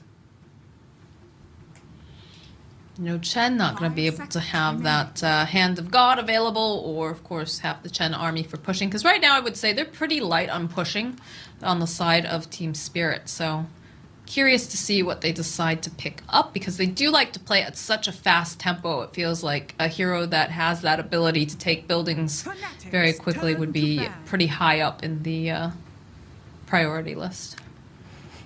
Yeah, would be for sure. I'm curious right now what Team Spirit are going to build as their combinations here beyond just Void Spirit and Clockwork. Because you have two great heroes at locking down and catching people. So I'm expecting some big damage heroes. For me, a hero like Skywrath could fit this game. You're against Puck, you have Clockwork, you have Void Spirit. These are good catching heroes, so Sky ulti could be huge. And the silence from Sky could be enormous against Puck as well for killing him in the early game. But that comes down to if they really want to play that. It's a squishy hero, and this meta usually favors a bit tankier things. Of course, Disruptor is another option. That's true. That is very true. We've seen some really excellent Disruptor plays so far in the last chance qualifiers coming out from... It was Hakoda who was playing it, right? Yeah, Hakoda played it, and a lot of other people played it too, but I think Hakoda was the outstanding Disruptor in the last chance qualifiers. But yeah, we saw it so much. Almost every single series felt like it had at least one or two Disruptor picks. So we'll see what they think on Fnatic. Are they still going to target more support? They banned out the Chen. Okay, Chen and Beastmaster, so both tempo heroes. They're trying to slow down what Team Spirit have. We haven't seen, at least I haven't seen a lot of him in the games that we've cast. Is a DK still something that is applicable? Which would give them a stun, it would give them initiation, extra damage with the fireball shard, and then also push with the dragon form. 5 seconds. It's okay. It's not high rated. It's decent. It would be a tanky hero against Tiny as well. Downside is it's another melee strengther against the Undying, so you can struggle in laning stage a bit. Maybe you would want more intel on who you're going to be laning against as a carry before you commit to it. But it's certainly a good option against Puck. Usually, I mean, Dragon Knight is favored as one of the better heroes for dealing with Puck, so good idea for trying to ruin his game a little bit. And I think you need more stuff against him. Void Spirit is good on his own, but I think you need to, in next two picks here from Team Spirit, add something that helps you kill Puck in the mid game to late game. Okay, There's one. right. Yeah, Rubik certainly helps. I mean, especially if you steal Avalanche from Tiny, or if you steal the Silence from Puck himself. Great spells to seal this game. Even Tombstone. 10 seconds remaining. So we've got our 5 seconds most likely remaining. 4 and 5 picked up for the side of Spirit. We've got the 2 in the form of Void Spirit. Still looking for the Collapse hero, and we're still looking for the Yatro hero. Yeah, I mean, they picked the Rubik. They could go Magnus with that as well. Oh, okay, it's going to be the SF. So that's going to be the Yatoro SF, quite guaranteed here. And I like SF when you see Undying on the enemy team. Just a fast hero at killing down the Tombstone. And also Tiny has no armor to start with, so you can shred him quite hard. Well, speaking of armor, Yeah. hello, Terrorblade. There's the Raven pick right there. Raven loves playing TV, probably maybe his biggest signature hero in my eyes at least.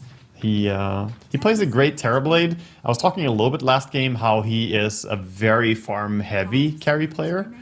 And Terrorblade is probably one of the best heroes for that, as you can choke out the map a lot with your illusions and still have impact on the enemy while you're just building up your CS, building up your net worth even more and more. Team Spirit's Now, To ban. right now I'm looking at the drafts and I'm thinking that Spirit plays a lot faster still. Would that be a correct assessment? Because I feel like Terrorblade takes a while to come online. Meta's great, but does have cooldown, whereas the spells coming out from the side of Spirit, pretty low cooldown, will have pretty decent sieging power too. 5 seconds. That's true if we're thinking about when TB is going to be able to join, but they might also skirmish a lot with just the 3 heroes they have. Undying, Puck, and Tiny can fight on a pretty low cooldown. You don't necessarily need Tombstone and Coil even always if you have Tiny nearby.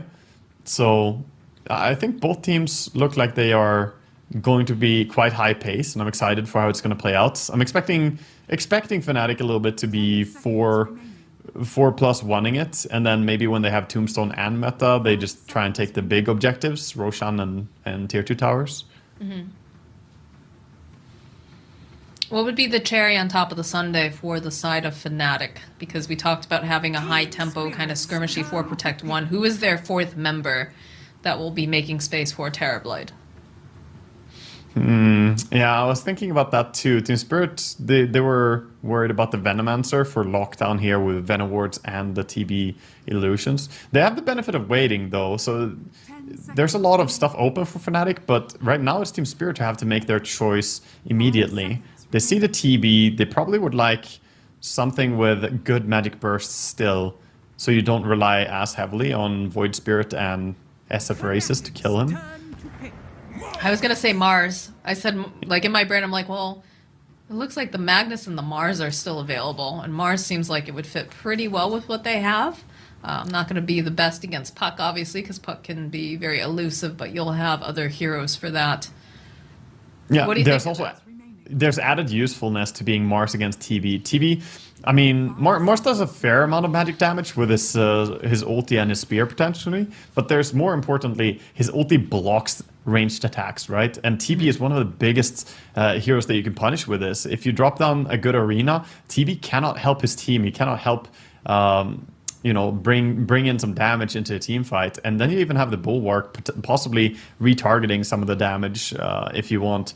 I think Mars was a smart pick here, and definitely a hero that Collapse knows how to play perfectly. So some repositioning tools as well. They have the Clockwork Push with the Cogs, you have the Ruby Telekinesis, the Ether Remnant, and the Spear, and then technically the Fear from SF2. So all of them can make Fnatic move the way they don't want to in this game. It feels very, very powerful when you consider what they have currently drafted on the side of Fnatic. Like, anytime that you can punish your enemies and put them into a favorable position for you is just absolutely huge. And they go back for the Death Prophet. Okay, so it's going to be Armel on the Puck this time, and it's going to be an offlane DP then, I would assume. They're still holding a little bit with the picks, but yeah, it's going to be... It's going to be more what I was suggesting last game, to use the DP as a tempo hero from the offlane and then have something mid that's more active at fighting. I like it better. I think Fnatic have, put themselves in a good spot here overall, but Team Spirit's draft looks quite strong, and it's also Team Spirit. I mean, can they really take them? Last game looked a little bit like a class difference, honestly. The execution was really good from Team Spirit in a lot of those fights. Yeah, that's what I'm concerned about, is that even though Fnatic definitely, it's a less greedy draft, you've got some really good skirmishing going on between the Puck and the Tiny and the Undying, I'm just a little concerned that the way that they drafted over on the side of Spirit, and like we said, just the repositioning alone that can occur from this draft is going to be very difficult for them to kind of get into the favorable positioning that they might want. But they do have good pickoffs, so if they're able to find these pickoffs early, kind of snowball that momentum, they could definitely stand a chance here. Yeah, no, certainly, and I'm curious to see how it's going to play out. I mean, they did get comfort picks, right? They have Raven. Krex, Pex, Pex, tumawag ka sebar Fairvex. Fairvex. Over on Terrorblade as well on Fnatic, so certainly a hero that he will be happy on going into a late game against any team. I've seen his Terrorblade do some amazing stuff, so I'm excited to watch him get to play that as well here against a team like Team Spirit. So which What are the two heroes, or rather, which heroes do we want to be watching during this laning phase? What are the ones that are like very essential to ensuring that their drafts become unlocked and activated? I think mid lane is going to be very prone to outplays. I think in general, when you have the Void Spirit versus Puck matchup, it's so skill based. I think Void has a slight edge in that matchup just due to last hitting being stronger, and also the nerf to Puck that happened a few patches, or was it last patch or a few patches ago? Can't remember. They brought his mana cost. It was the last one, from 110 to 80 mana cost on the Illusory Orb. But yeah, that's probably the lane that I'm going to be watching the closest. However, though, SF laning stage in the current patch as well is always something you should keep an eye on. All right, well, make sure that you fill out your predictions, because I always forget to do them. I forget to, and let's see. Get caught up in paying attention to everything going on here. But yeah, I'm interested to see, when we start seeing movement come out from Armel, and of course, movement from Toronto Tokyo. Once they hit their 6, if they're going to be super active, if they're going to wait for particular runes. Oh, I love these balloons. I ran out of balloons in my games. I used them all. Scouting balloons, send them. Oh, that's that. I wasn't sure if that's supposed to happen that way. That's a... They get the paint on them. Yeah. Dog balloons. I do like that sticker. Yeah, the Fnatic doggo. It's a good one. Yeah, we're just using all of our consumables, apparently. All the balloons. We'll put a little potion in the ocean. Yeah, all consumables are refunded in custom games, so you can just spam them. Yep. You might as well. Pro player advantage. That's why they can tip infinitely too. Pro players, they get 3 tips per game and they get them back after every single game. It's very OP actually. The secret's out. Now we know. Yeah, if they didn't have that, OG would never have achieved what they achieved. Honestly. That is a good point. I wonder how much of a nerf it would be if you did actually end up running out of your tips and taunts and whatnot. For OG, massive. 30% power gone. Oh man, I feel very worried. Like, I see a collapse Mars and I just know how good this guy is on this hero. I feel like you have to be a little concerned. Yeah, he certainly is very, very comfortable playing this hero, but at the same time, players on this level, they always can get something that they're happy with, and you have the same thing going on. I mean, you got Armel on his Grandmaster tier Puck. I mean, he plays that quite a bit as well. So in terms of comfort picks, maybe Fnatic even have an advantage here. Armel just poking away. Okay, yeah, he's fine. Taking some extra right clicks though. Don't think he wanted to jump in there. Perhaps he thought with the creeps hitting him, they would do a little bit more damage, but... Yeah, unsure. Just gotta watch it. Puck has so little armor in laning stage that going in is difficult. Well, he's currently winning with the highest physical damage right now. A little bit of a drawback. Ooh, a little bit scary here for Armel. As he goes forward, he's going to try to outplay Toronto Tokyo because he does have the bottle. Whereas Toronto Tokyo's bottle is being sent out to him right now. Goes for that orb. Nice little sidestep from Toronto Tokyo. And in comes his own bottle. So he'll be able to regen. And stick around in lane, no problem. That was pretty big, actually. The fact that he got his bottle first, I mean, he also only got 1 bounty rune at the start, so he did a good job last hitting early to make sure all those creeps for his bottle. Top lane, Jabs is just going to have to teleport away. Again, fairly tanky with the Spirit Siphon, even though he only has the 1 point, but... has to be a bit careful in that lane with what they have going on. Yeah, I'm just really paying attention to mid right now. He's looking great on Puck, honestly. He's CSing. We see a bit of a trade top, but he's 16-0 right now after the first 4 creep waves. So still flawless CSing. No denies, but... He's trying. They are definitely duking it out here in this mid lane.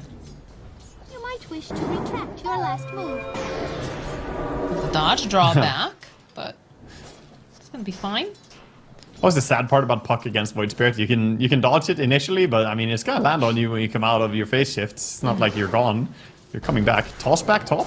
Toss back over on Mira.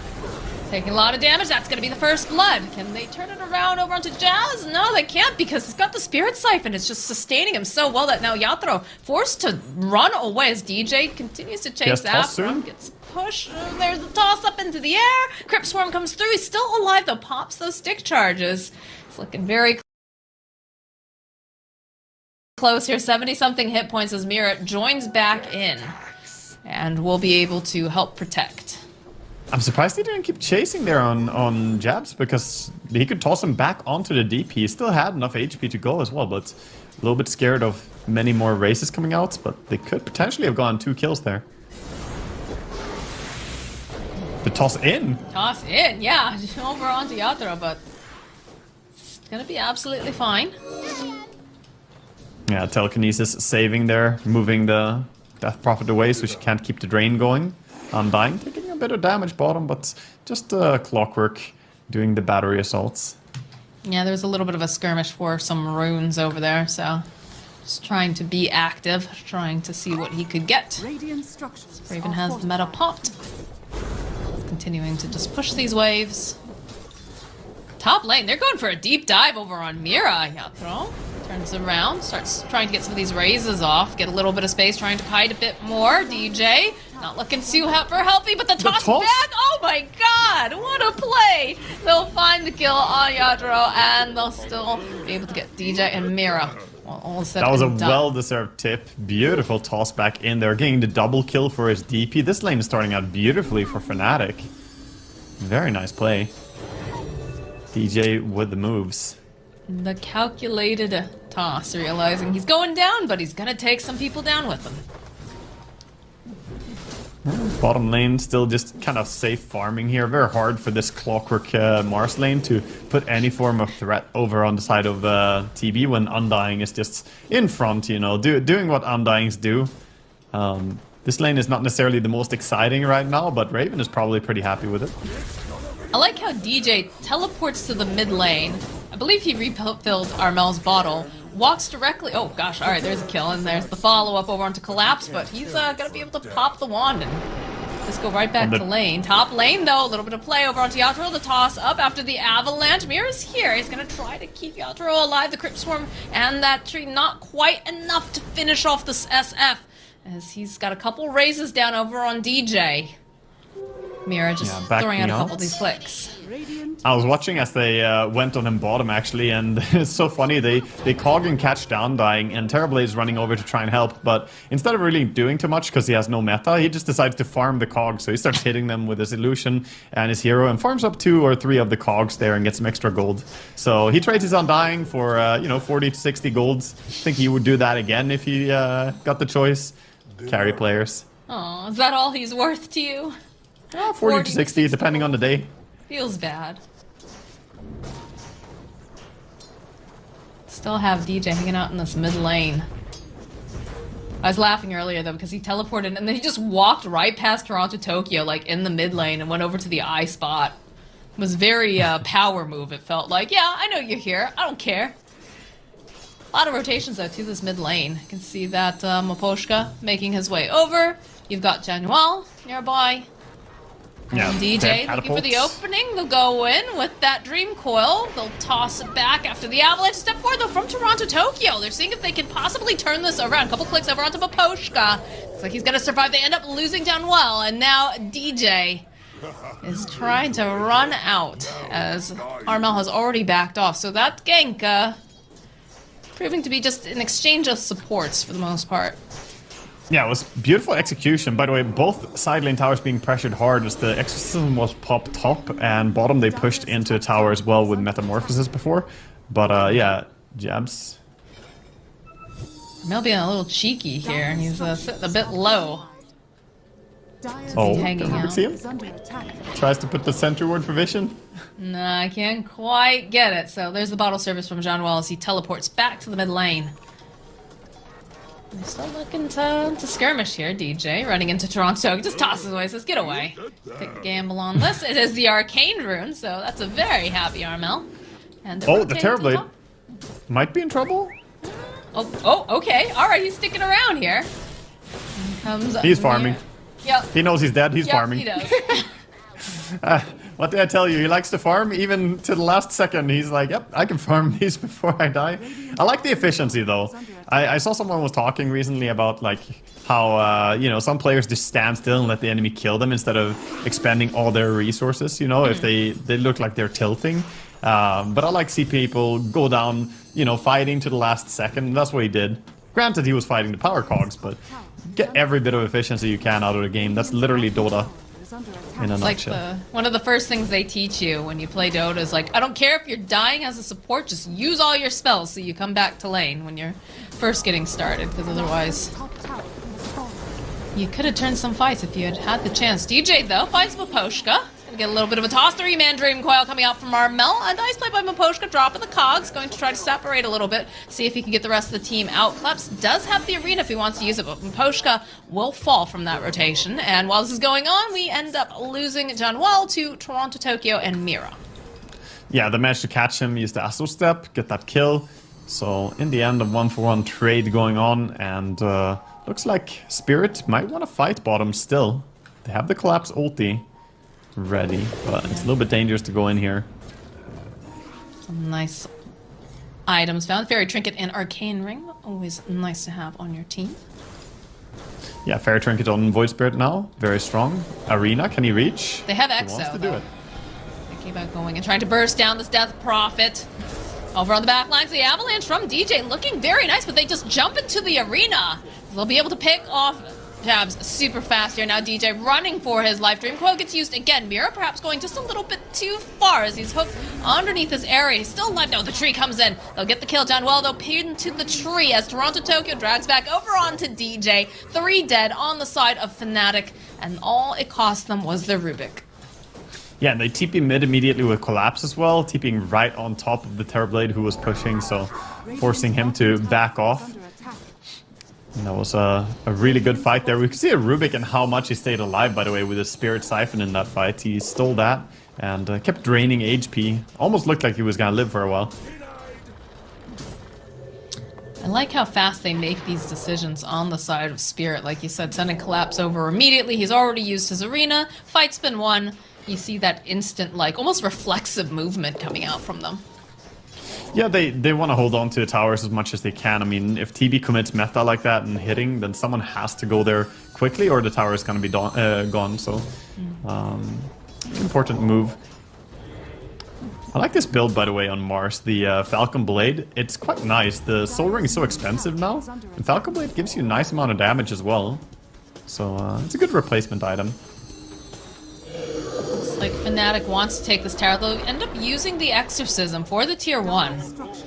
Trying to clean up these creeps. They do end up fortifying this middle tower. And you can see teleports. They want to keep the silence. Over onto Collapse. Does have the arena up, but isn't jumping in just yet. What do we get? We get the silence picked up now from Mira. And that's an Exo, and they didn't manage to get much of anything other than perhaps a few TPs. Bit of an opening now as well if they want to make moves for more stuff, but I think Team Spirit might also just want to consolidate and take over more of the map. They're farming the jungle with their Mask of Madness Shadow Fiend. I've seen this build, by the way, a few times now, the Mask of Madness SF. I really like it in this patch. You go races because they're so strong in laning stage, but then you go back into the full right-click build. Interesting. Yeah, this is the common play as well. You put 3-point races and then you just pretend race doesn't exist anymore. You stop leveling it. And of course you can use it to farm stacks, but mainly go back into all right clicks from here. DJ here in the bottom lane. There's a haste rune on Toronto Tokyo. He's gonna try to get the angle. Can't quite manage it though, so we'll be able to teleport away thanks to all of those creeps. Yeah, nice play. He found the only safety there was sitting in his own creep wave, and not enough time really for Toronto to try and pull the creeps to his side. TP is enough against that.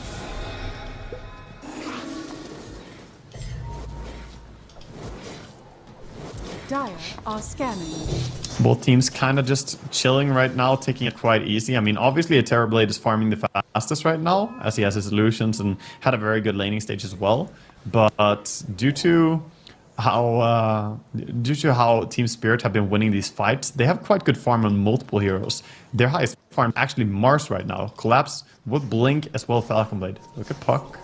Can they stun lock him for long enough is the question, though. Okay, immediately gonna try to jump away. They see him over into the corner, though. The drag back with the Remnant. And Armel is toast. Yeah, nice reactions. Immediately. He dodges the first stun, but there's so much more. And that's why we're talking about Void Spirit, how that hero can keep chasing you. You can't really get away that easily as Puck against it.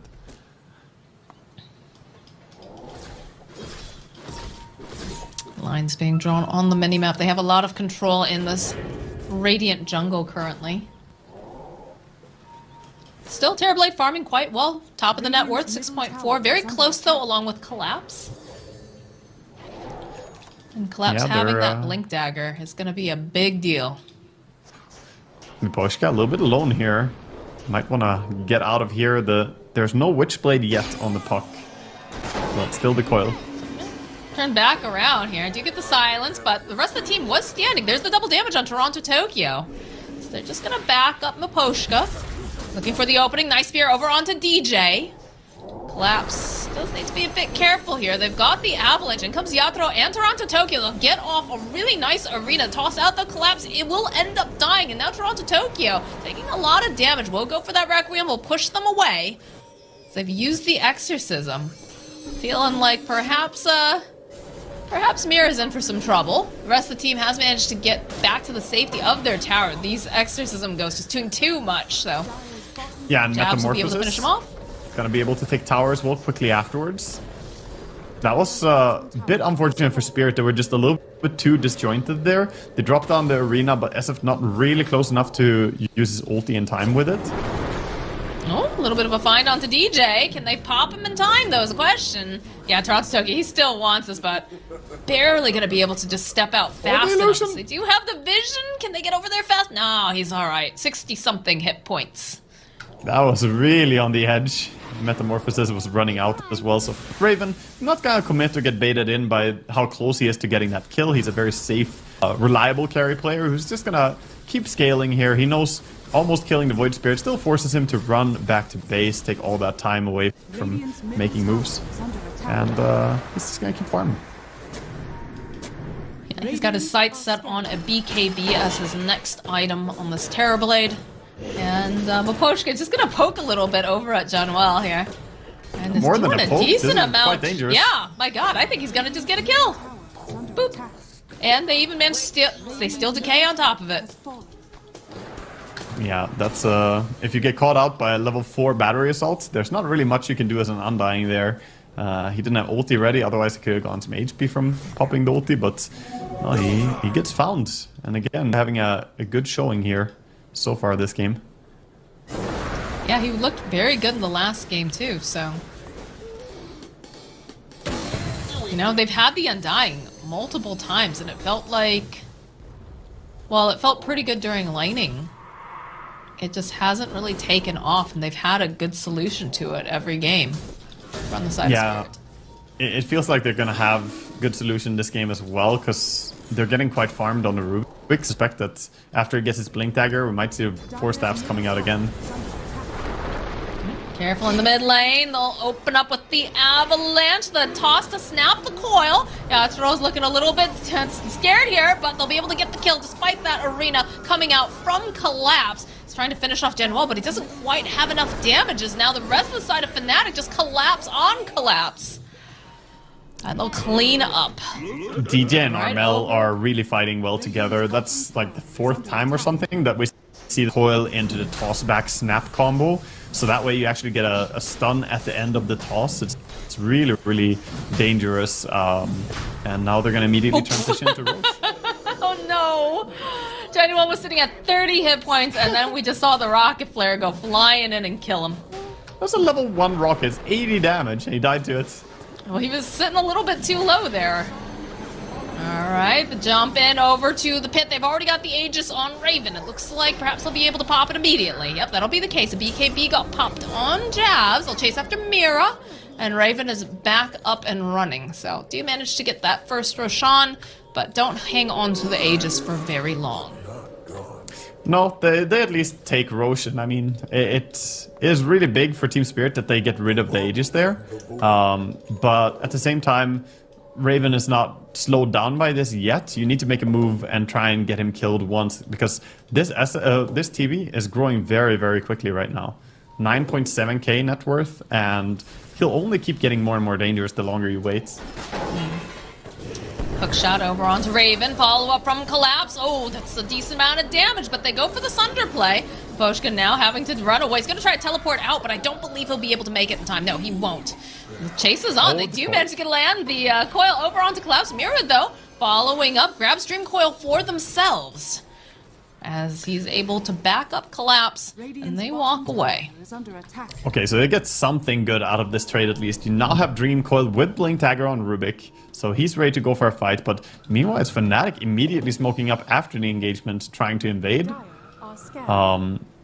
But this matchup is a little bit tough for Clockwork and Mars, because both of them are not fantastic against the TB Illusions blocking.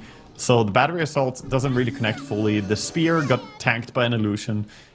While Mars is good against TB in teamfights, he's not great at landing that gank.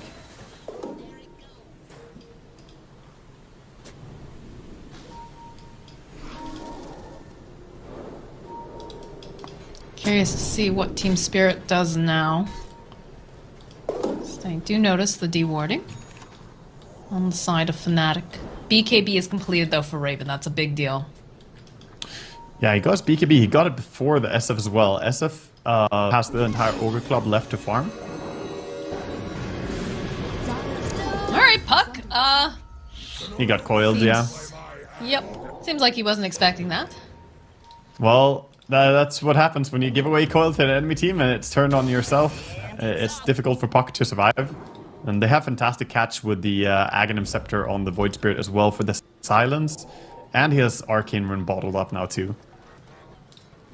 The case of Rubik, the anything you can do, I can do better with Arcane Supremacy. Yeah, indeed. Alright. Still smoked up on the side of Fnatic, looking for a pick-off. They do not have Yatoro with them. Yeah, Yatoro, he knows that he wants this timing, because right now he's struggling. A little bit of a bait there. Manages to steal the Avalanche over on Mira. That's a huge spell. That's a really good spell for him to have going. I've been following Mira and watching him throughout this game, but finally he gets a spell that feels like this one you can actually keep in a fight and keep getting big value from. It is max level as well. Radiant are scanning. And Poshka on the hunt. As Jabs and DJ paired up together through this jungle. We have the courier up here on the ice spot. Doing some scouting. They find the opening over on Mira, so that's a quick pick. Poshka now too. Getting chased out of the area. So much for keeping that Avalanche. Yatoro? Not gonna be allowed to get it. Nah, he's just playing. In case the puck stick around, but not gonna be able to find that solo kill quite here. He's going for a Shadow Blade next, so that will enable him to maybe find those pickoffs. Feels like the tempo slowed down a little bit despite the fact that we do have BKB picked up now for Raven. Yeah, it's probably heavily in Fnatic's favor as well, I would say. The teamfight potential for Team Spirit is definitely still huge, but the longer the game goes, the more and more Terrorblade will take over this game. And the big power spike for him is going to be Skadi. Usually it's like, until Skadi you can kind of ignore the Terrorblade in fights, but once Skadi is up, you're going to start bleeding heroes to him. The SF especially will struggle against that slow. The mid lane do get the arena. They're going to try to get a pick off over onto DJ. Hookshot comes in from Aposhka. We'll be able to hold him into place. Another couple clicks. And as this is going on, we can see that there is some bullying happening to Mira as they do end up popping the Exorcism and get their own pick off on the side of Fnatic and immediately transition to this top tier 2. Toronto Tokyo Need to be a little careful. Does have the Agnum Scepter completed. Not quite done with the BKB, though. Yeah, they get more value out of the Exorcism. Taking that tier 2 tower, good pick off on mid. He was playing pretty greedy with Tiny there, trying to shove the creep wave, and that's always when you die. I feel that mid creep wave is so dangerous to shove, because people could gank you from above or from below. It happens, you know, very frequently in these games that someone has to push mid, but that guy is going to be at great risk.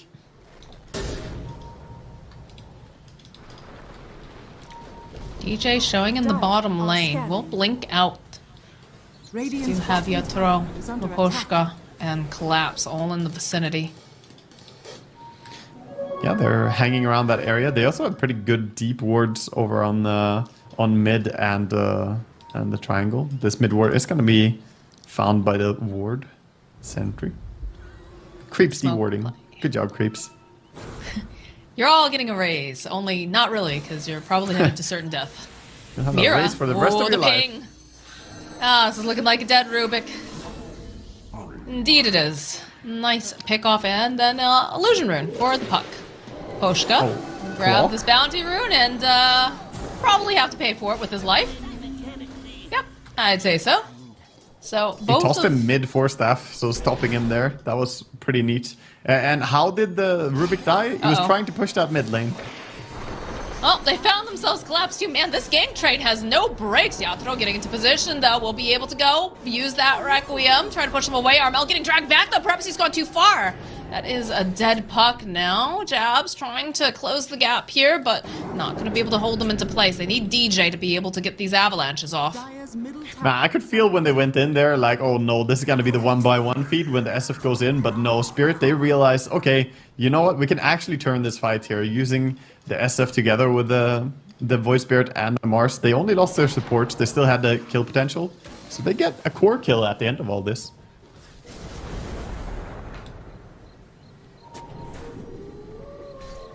Pushka. Doing some casual dewarding. DJ with the avalanche toss, but this force staff coming in handy. Now follow up, but now Collapse has just got all these people in the arena. They're just gonna back off. They're contained in this little fishbowl. So they dropped the tombstone during it. Yeah, they dropped everything. Exorcism, Meta, Tombstone, so he immediately just bailed. Even though he used his arena, he's like, okay, that's traded for like your 3 big cooldowns. And the smoke play immediately coming out from the side of Spirit. They realize, all right, they used everything. Now is our opportunity. Now is our chance. Yeah, let's see if Fnatic can read this, though. They do scan it out successfully that they're moving towards top. They're pinging it now. They want to set up a bait. We'll jump in. There's the BKB on Raven. Turn back around. The Dream Coil gets used. They'll be able to get the kill on Mira. Toronto Tokyo sitting up at the top. Does not have a TP, though. He's got the BKB. He's just hoping that nobody notices. Oh, dear. They notice. They notice. So he's going to have to just hightail it out. DJ going for a guess on where he could be, but not going to be able to grab him. He's got that level 15 talent, the outer dissimulate ring. That's such a useful one for getting away. The sheer distance that you can cover with one single mobility spell. Radiant's bottom tower is under attack.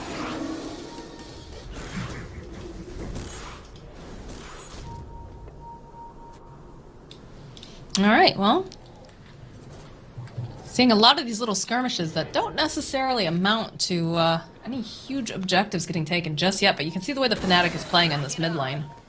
Yeah, it's a lot of positional fights, trying to get minor advantages. One advantage for Fnatic is that they have such a good hero for like pushing out this mid wave, and then, you know, now they can move in, don't have to worry about it. As opposed to having a hero that stands there for a while and tries to kill it. I suppose Void Spear is similar, but it's just cleaner for Buck to do it so fast. Just try to clean up some of these illusions over in the mid lane. They know that Jabs is not there. It does have boots of travel, so it could be there in a pinch, but look at the way This is actually Spirit's huge. playing. It's just pushing out bottom like this is such a nice heads-up move before the fight starts. Now he TPs into the outpost. Smoke play coming out from the side of Spirit. Scanning. It's about to have a 5v5. Spirit, Taking how the are you long way gonna around, though. I approach? like this. Yeah, but look at Fnatic's positioning. They're playing under their own vision. and they're trying to smoke reveal with the Tiny. They have the double damage over on Toronto Tokyo. They're looking for the opening to jump in. It's a beautiful arena. The pin over onto wall. DJ just absolutely explodes. So does Jebs. And now Raven realizing he's got to get out of there right here, right now, using that BKB Dream Coil from Armel, but not going to be able to do much other than to slow them down as they get the hook shot over onto Armel. They need a couple more clicks, and he's going to try to buy himself some more time, try to get away here. At the end of the day, collapse with a beautiful seer will be able to ensure that Armel will not survive. Wow, they had good positioning, and then the moment the positioning breaks a little bit is when Team Spirit find a great initiation there. They were with the Tiny in front and the rest back, but then they clumped up for second. Yeah, Toronto Tokyo gets the Undying as well as the bonus. It's like a little candy kill right there. Just happened to find it, and that opens up the Roche. So we've got the Agnum Shard and the Aegis this time around. Yep, and I think we're gonna see Yatoro be very happy to have Aegis here, because in this game he needs to stay alive, and against Terrorblade it can be difficult to just stand your ground the way SFs normally want to, but now they have this heart of the fight they can play around and just center their spells around the SF. What have we here? I'm still seeing that the TB sitting at the top of the net worth, but is slowly, like, this gap is changing with the Shadow Fiend being right on his heels. I'm curious now how Fnatic, how do they want to play this? They've got the Aegis on the side of Team Spirit. Does Fnatic want to kick back? Do they want to just give Raven more time? Do they just dodge, or do they try to make something happen to give Raven more space? You certainly want to try and avoid having, like, fights on your side of the map during the Aegis being in Spirit's control. So either you go ahead with smoke like they're doing right now and try and play on the enemy side of the map, or you just dodge and solutions. But they want to try and find anything. They have the Scotty online now for Terrorblade too, which is a pretty big deal. One for the Avalanche, trying to maybe close the distance over on Toronto Tokyo, but another Avalanche pickup from Mira. Yeah, he needs to have a nice spell. Just has to not die like he did last time. This this spell can be useful in fights. Yeah, that was unfortunate for him there. Fortunate for the side of Fnatic though. They don't have to deal with it. Yeah, but now we see Spirit moving towards the bottom tier 2, and you can already see intentions of Fnatic. They have no intention of fighting into an Aegis to defend this. So they're just moving towards top, trying to take over more area and get some fun while the Aegis push is coming in. And Team Spirit, they're not even bringing everyone. They don't have Travels on Void Spirit, but he kind of knows that he doesn't need to be over there. It's so unlikely that Fnatic would fight it. Oh, don't get caught though. I know. They have the ward. They have the ward. They know he's over there. Or that they're all over there, rather. In fact, they will put the pressure on over into the base. Shogi's going to try to clean those up. Yatoro, though, he's got that Silver Edge completed. They're going to need detection for him. Yeah, pump faking the ulti a little bit. But yeah, Yatoro is definitely ready to right click quite hard. Not even about someone, it's just a nice value item to have here. Just a good DPS, and of course that Invis could maybe set up some big ulti for him.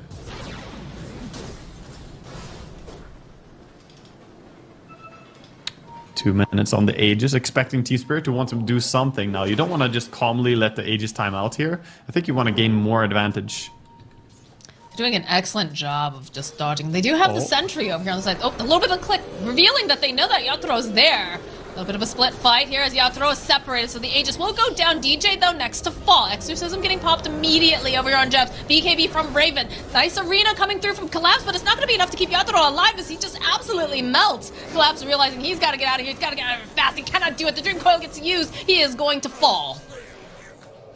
Wow, he was not really supported by his team there. He didn't have Void Spirit anywhere really close as he walked in and caught out a good sentry, and that's it. What an almost uncharacteristic way for them to lose their advantage there. And now Fnatic are on the front foot here. They want more. Illusion. Middle tower will go down. Has fallen. They'll make the rotation. They've already put some damage on this top tier 3. No exorcism available, so we'll be a little bit slower, but Raven, he does hit quite hard. Yeah, he has a lot of damage. He doesn't have meta, of course, so he might not want to commit to a big fight. But just forcing them back, forced out the glyph, that could be a huge impact as well for when they finally do want a siege later down the road. There's not a lot of vision up at this point for the side of Team Spirit, which makes it pretty spooky. They have a gem, I believe, on... Yeah, gem on Puck. Yeah, so all their vision making it very scary to step out of that base to get the good positioning that they want in these fights. Ah, he's done it. The entire map is clean now. There's no no observer, no sentry outside of the Dire base. There's only one inside the Dire base. A little sentry that he didn't kill, but else he's cleaned up the map.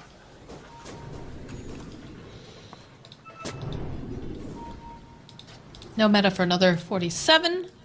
No exorcism for another 30-something. So still feels like they're grouping up. They want to fight. Use a scan that lands on multiple here. Jump forward. The opening over onto Toronto Tokyo goes. He pops his BKB. He's going to try to get over to the high ground. Does manage to escape. He gets the courier with a toss of the 3 grab. I don't even know if you really saw that, but yep. Poor courier.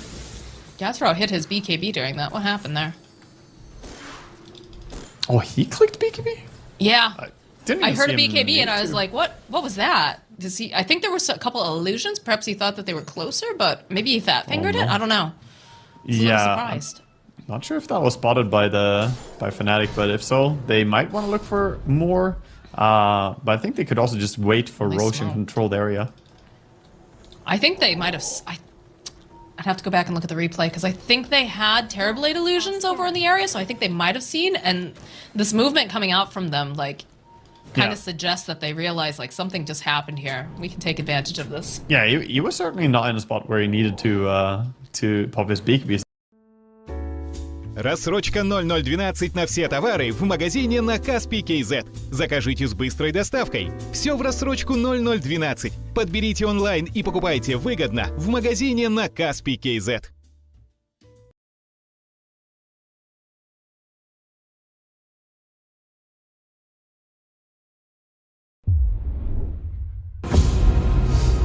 Вы можете знать, как поступить правильно, но любовь вас удержит. Мы семья.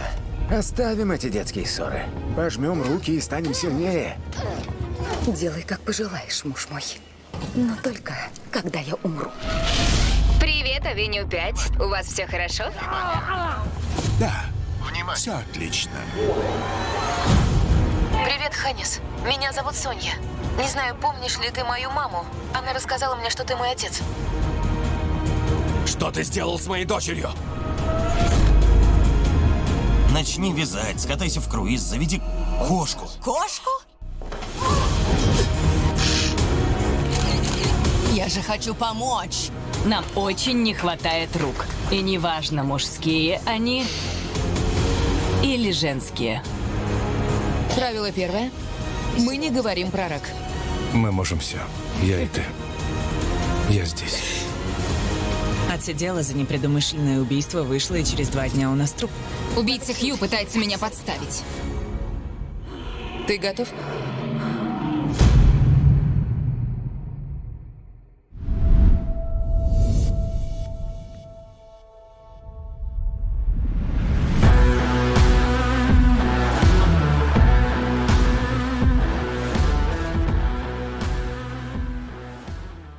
That's pretty costly, both of them getting Look at DJ. getting pushed down.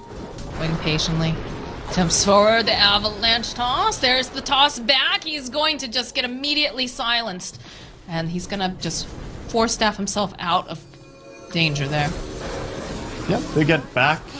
Tiny gonna TP out fully here as well, and we have another courier getting slaughtered here, so... Though these, like, mid to late game courier kills give a lot of gold, by the way. 125 gold for that one, 120 for the previous one. It adds up quite quickly. Careful, Spirit. They're waiting for you up over on this high ground. They are just going very wide on here, though. They don't have Toronto Tokyo. They see him over in the mid lane.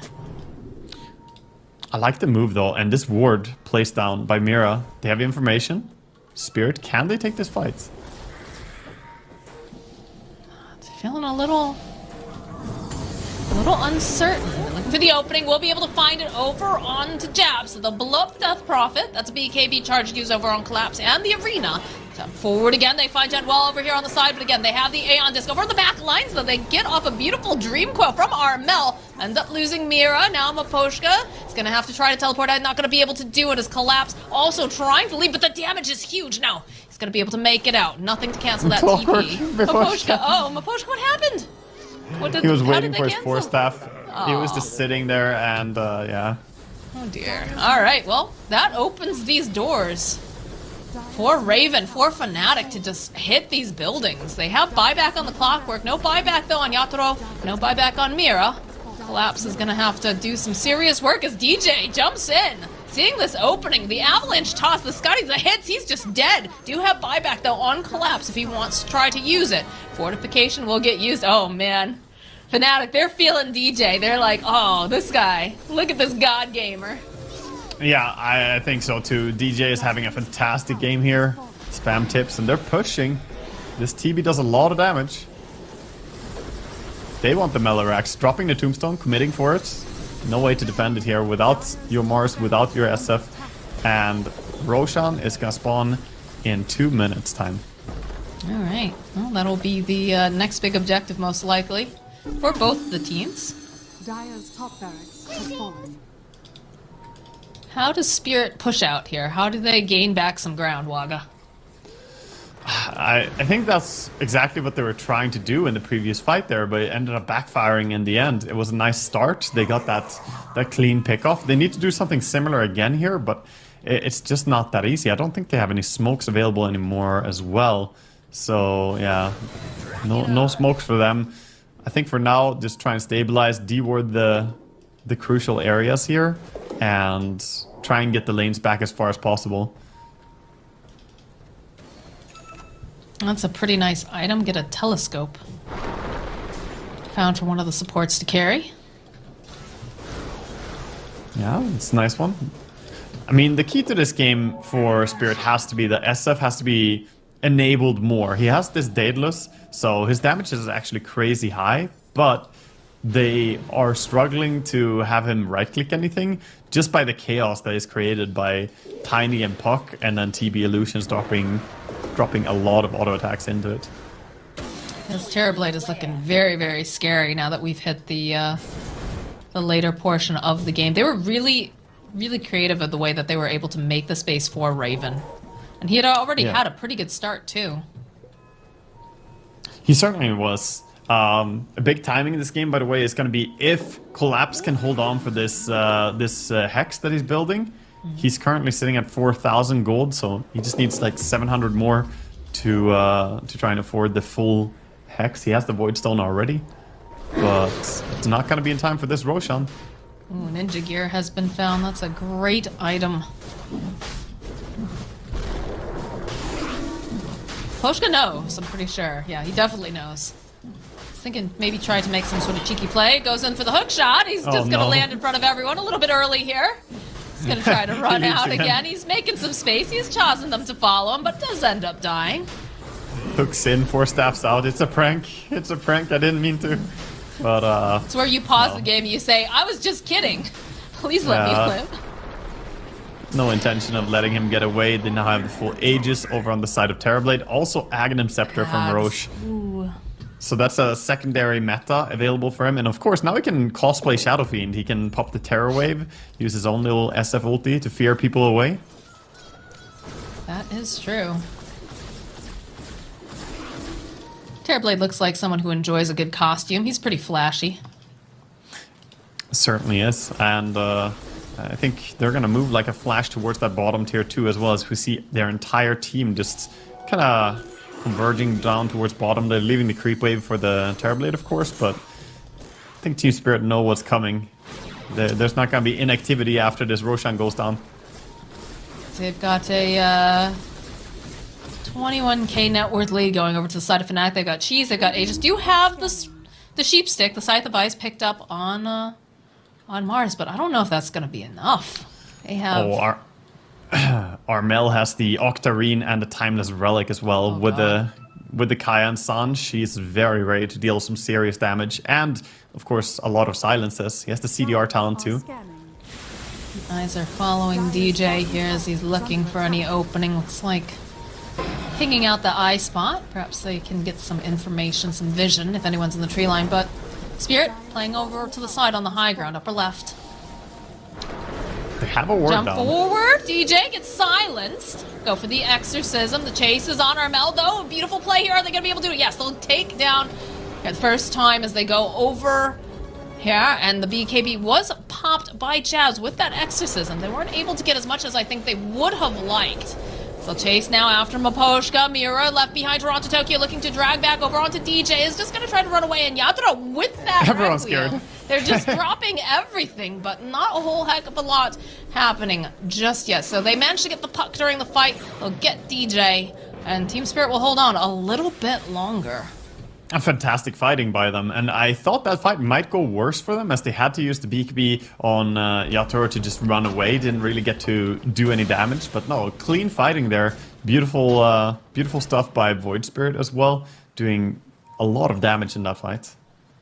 I felt pretty split throughout it too. A lot of fighting going on between two different areas.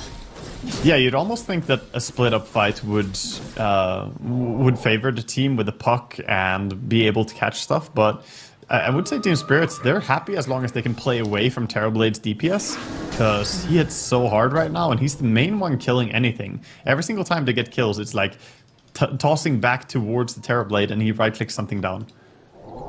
I mean, do you try to make a play knowing that Jabs doesn't have the exorcism up? I mean, he's got his BKB up in a couple seconds. Oh, collapse. He's gets spotted by the Invis TB. Okay, there it is. The BKB coming out immediately from Jabs. And look at this damage being placed over onto Collapse. He pops his own BKB, but Raven just chasing after him. Okay, they'll try to save him using that. Glimmer tries to hide a little bit further into the corner, but they have the Dream Coil, so they'll be able to get the pick off.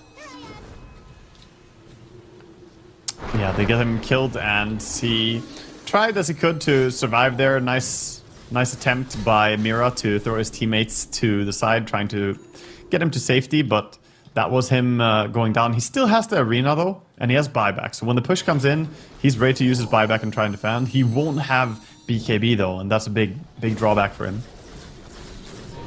Oh, look at SF. He's got the Arcane Blink now, doing the little bit of a switch here, hoping to catch them off guard. Still has that Aegis for another minute. They're going to try to burst him down, but he's still alive. Okay, the hookshot comes through. That's going to be the Aegis going down. Maposhka pushing back. Again, they're trying to separate the fight if they can. Yatoro, beautiful play here. With that Requiem, with the arena, they'll be able to blow up Raven. He is dead for 87 seconds. No buyback. Toronto Tokyo with the E-Blade. Trying to make some more plays over onto DJ. They get a little bit of a steal. Exorcism has been popped. As now this Death Prophet going in deep here. Mira trying to lift up, trying to do whatever he can to slow them down just a little bit, but they'll still manage to get the kill. Yatoro now running for his life as there's a spear from Collapse. He'll end up popping the Aeon Disc. Toronto Tokyo looking for this fight. He does manage to get the kill, and they'll follow up, and they'll chase after Jeps, who is now healed up. They're looking for more. Armel just poking away over to the side, seeing if he can help out, seeing if they can keep this Death Prophet alive, but they will not be able to. 4 dead on the side of Fnatic. No buyback on Terrorblade as Team Spirit defend their base and get themselves some kills to move out onto the map. Fnatic a little bit greedy there. They tried to get more even after they lose the Terrorblade very fast. I think they could have disengaged and only lost like 1 extra hero on top of the TB, but they tried to take the fight feeling confident because they're so far ahead, but Spirit, they got a clean execution. The Terrorblade could not survive because when he respawned from his Aegis, there was cogs down from Clockwork, immediately pushing him to his side, and then the SF ulti followed into it. So beautiful execution to kill the TB twice there.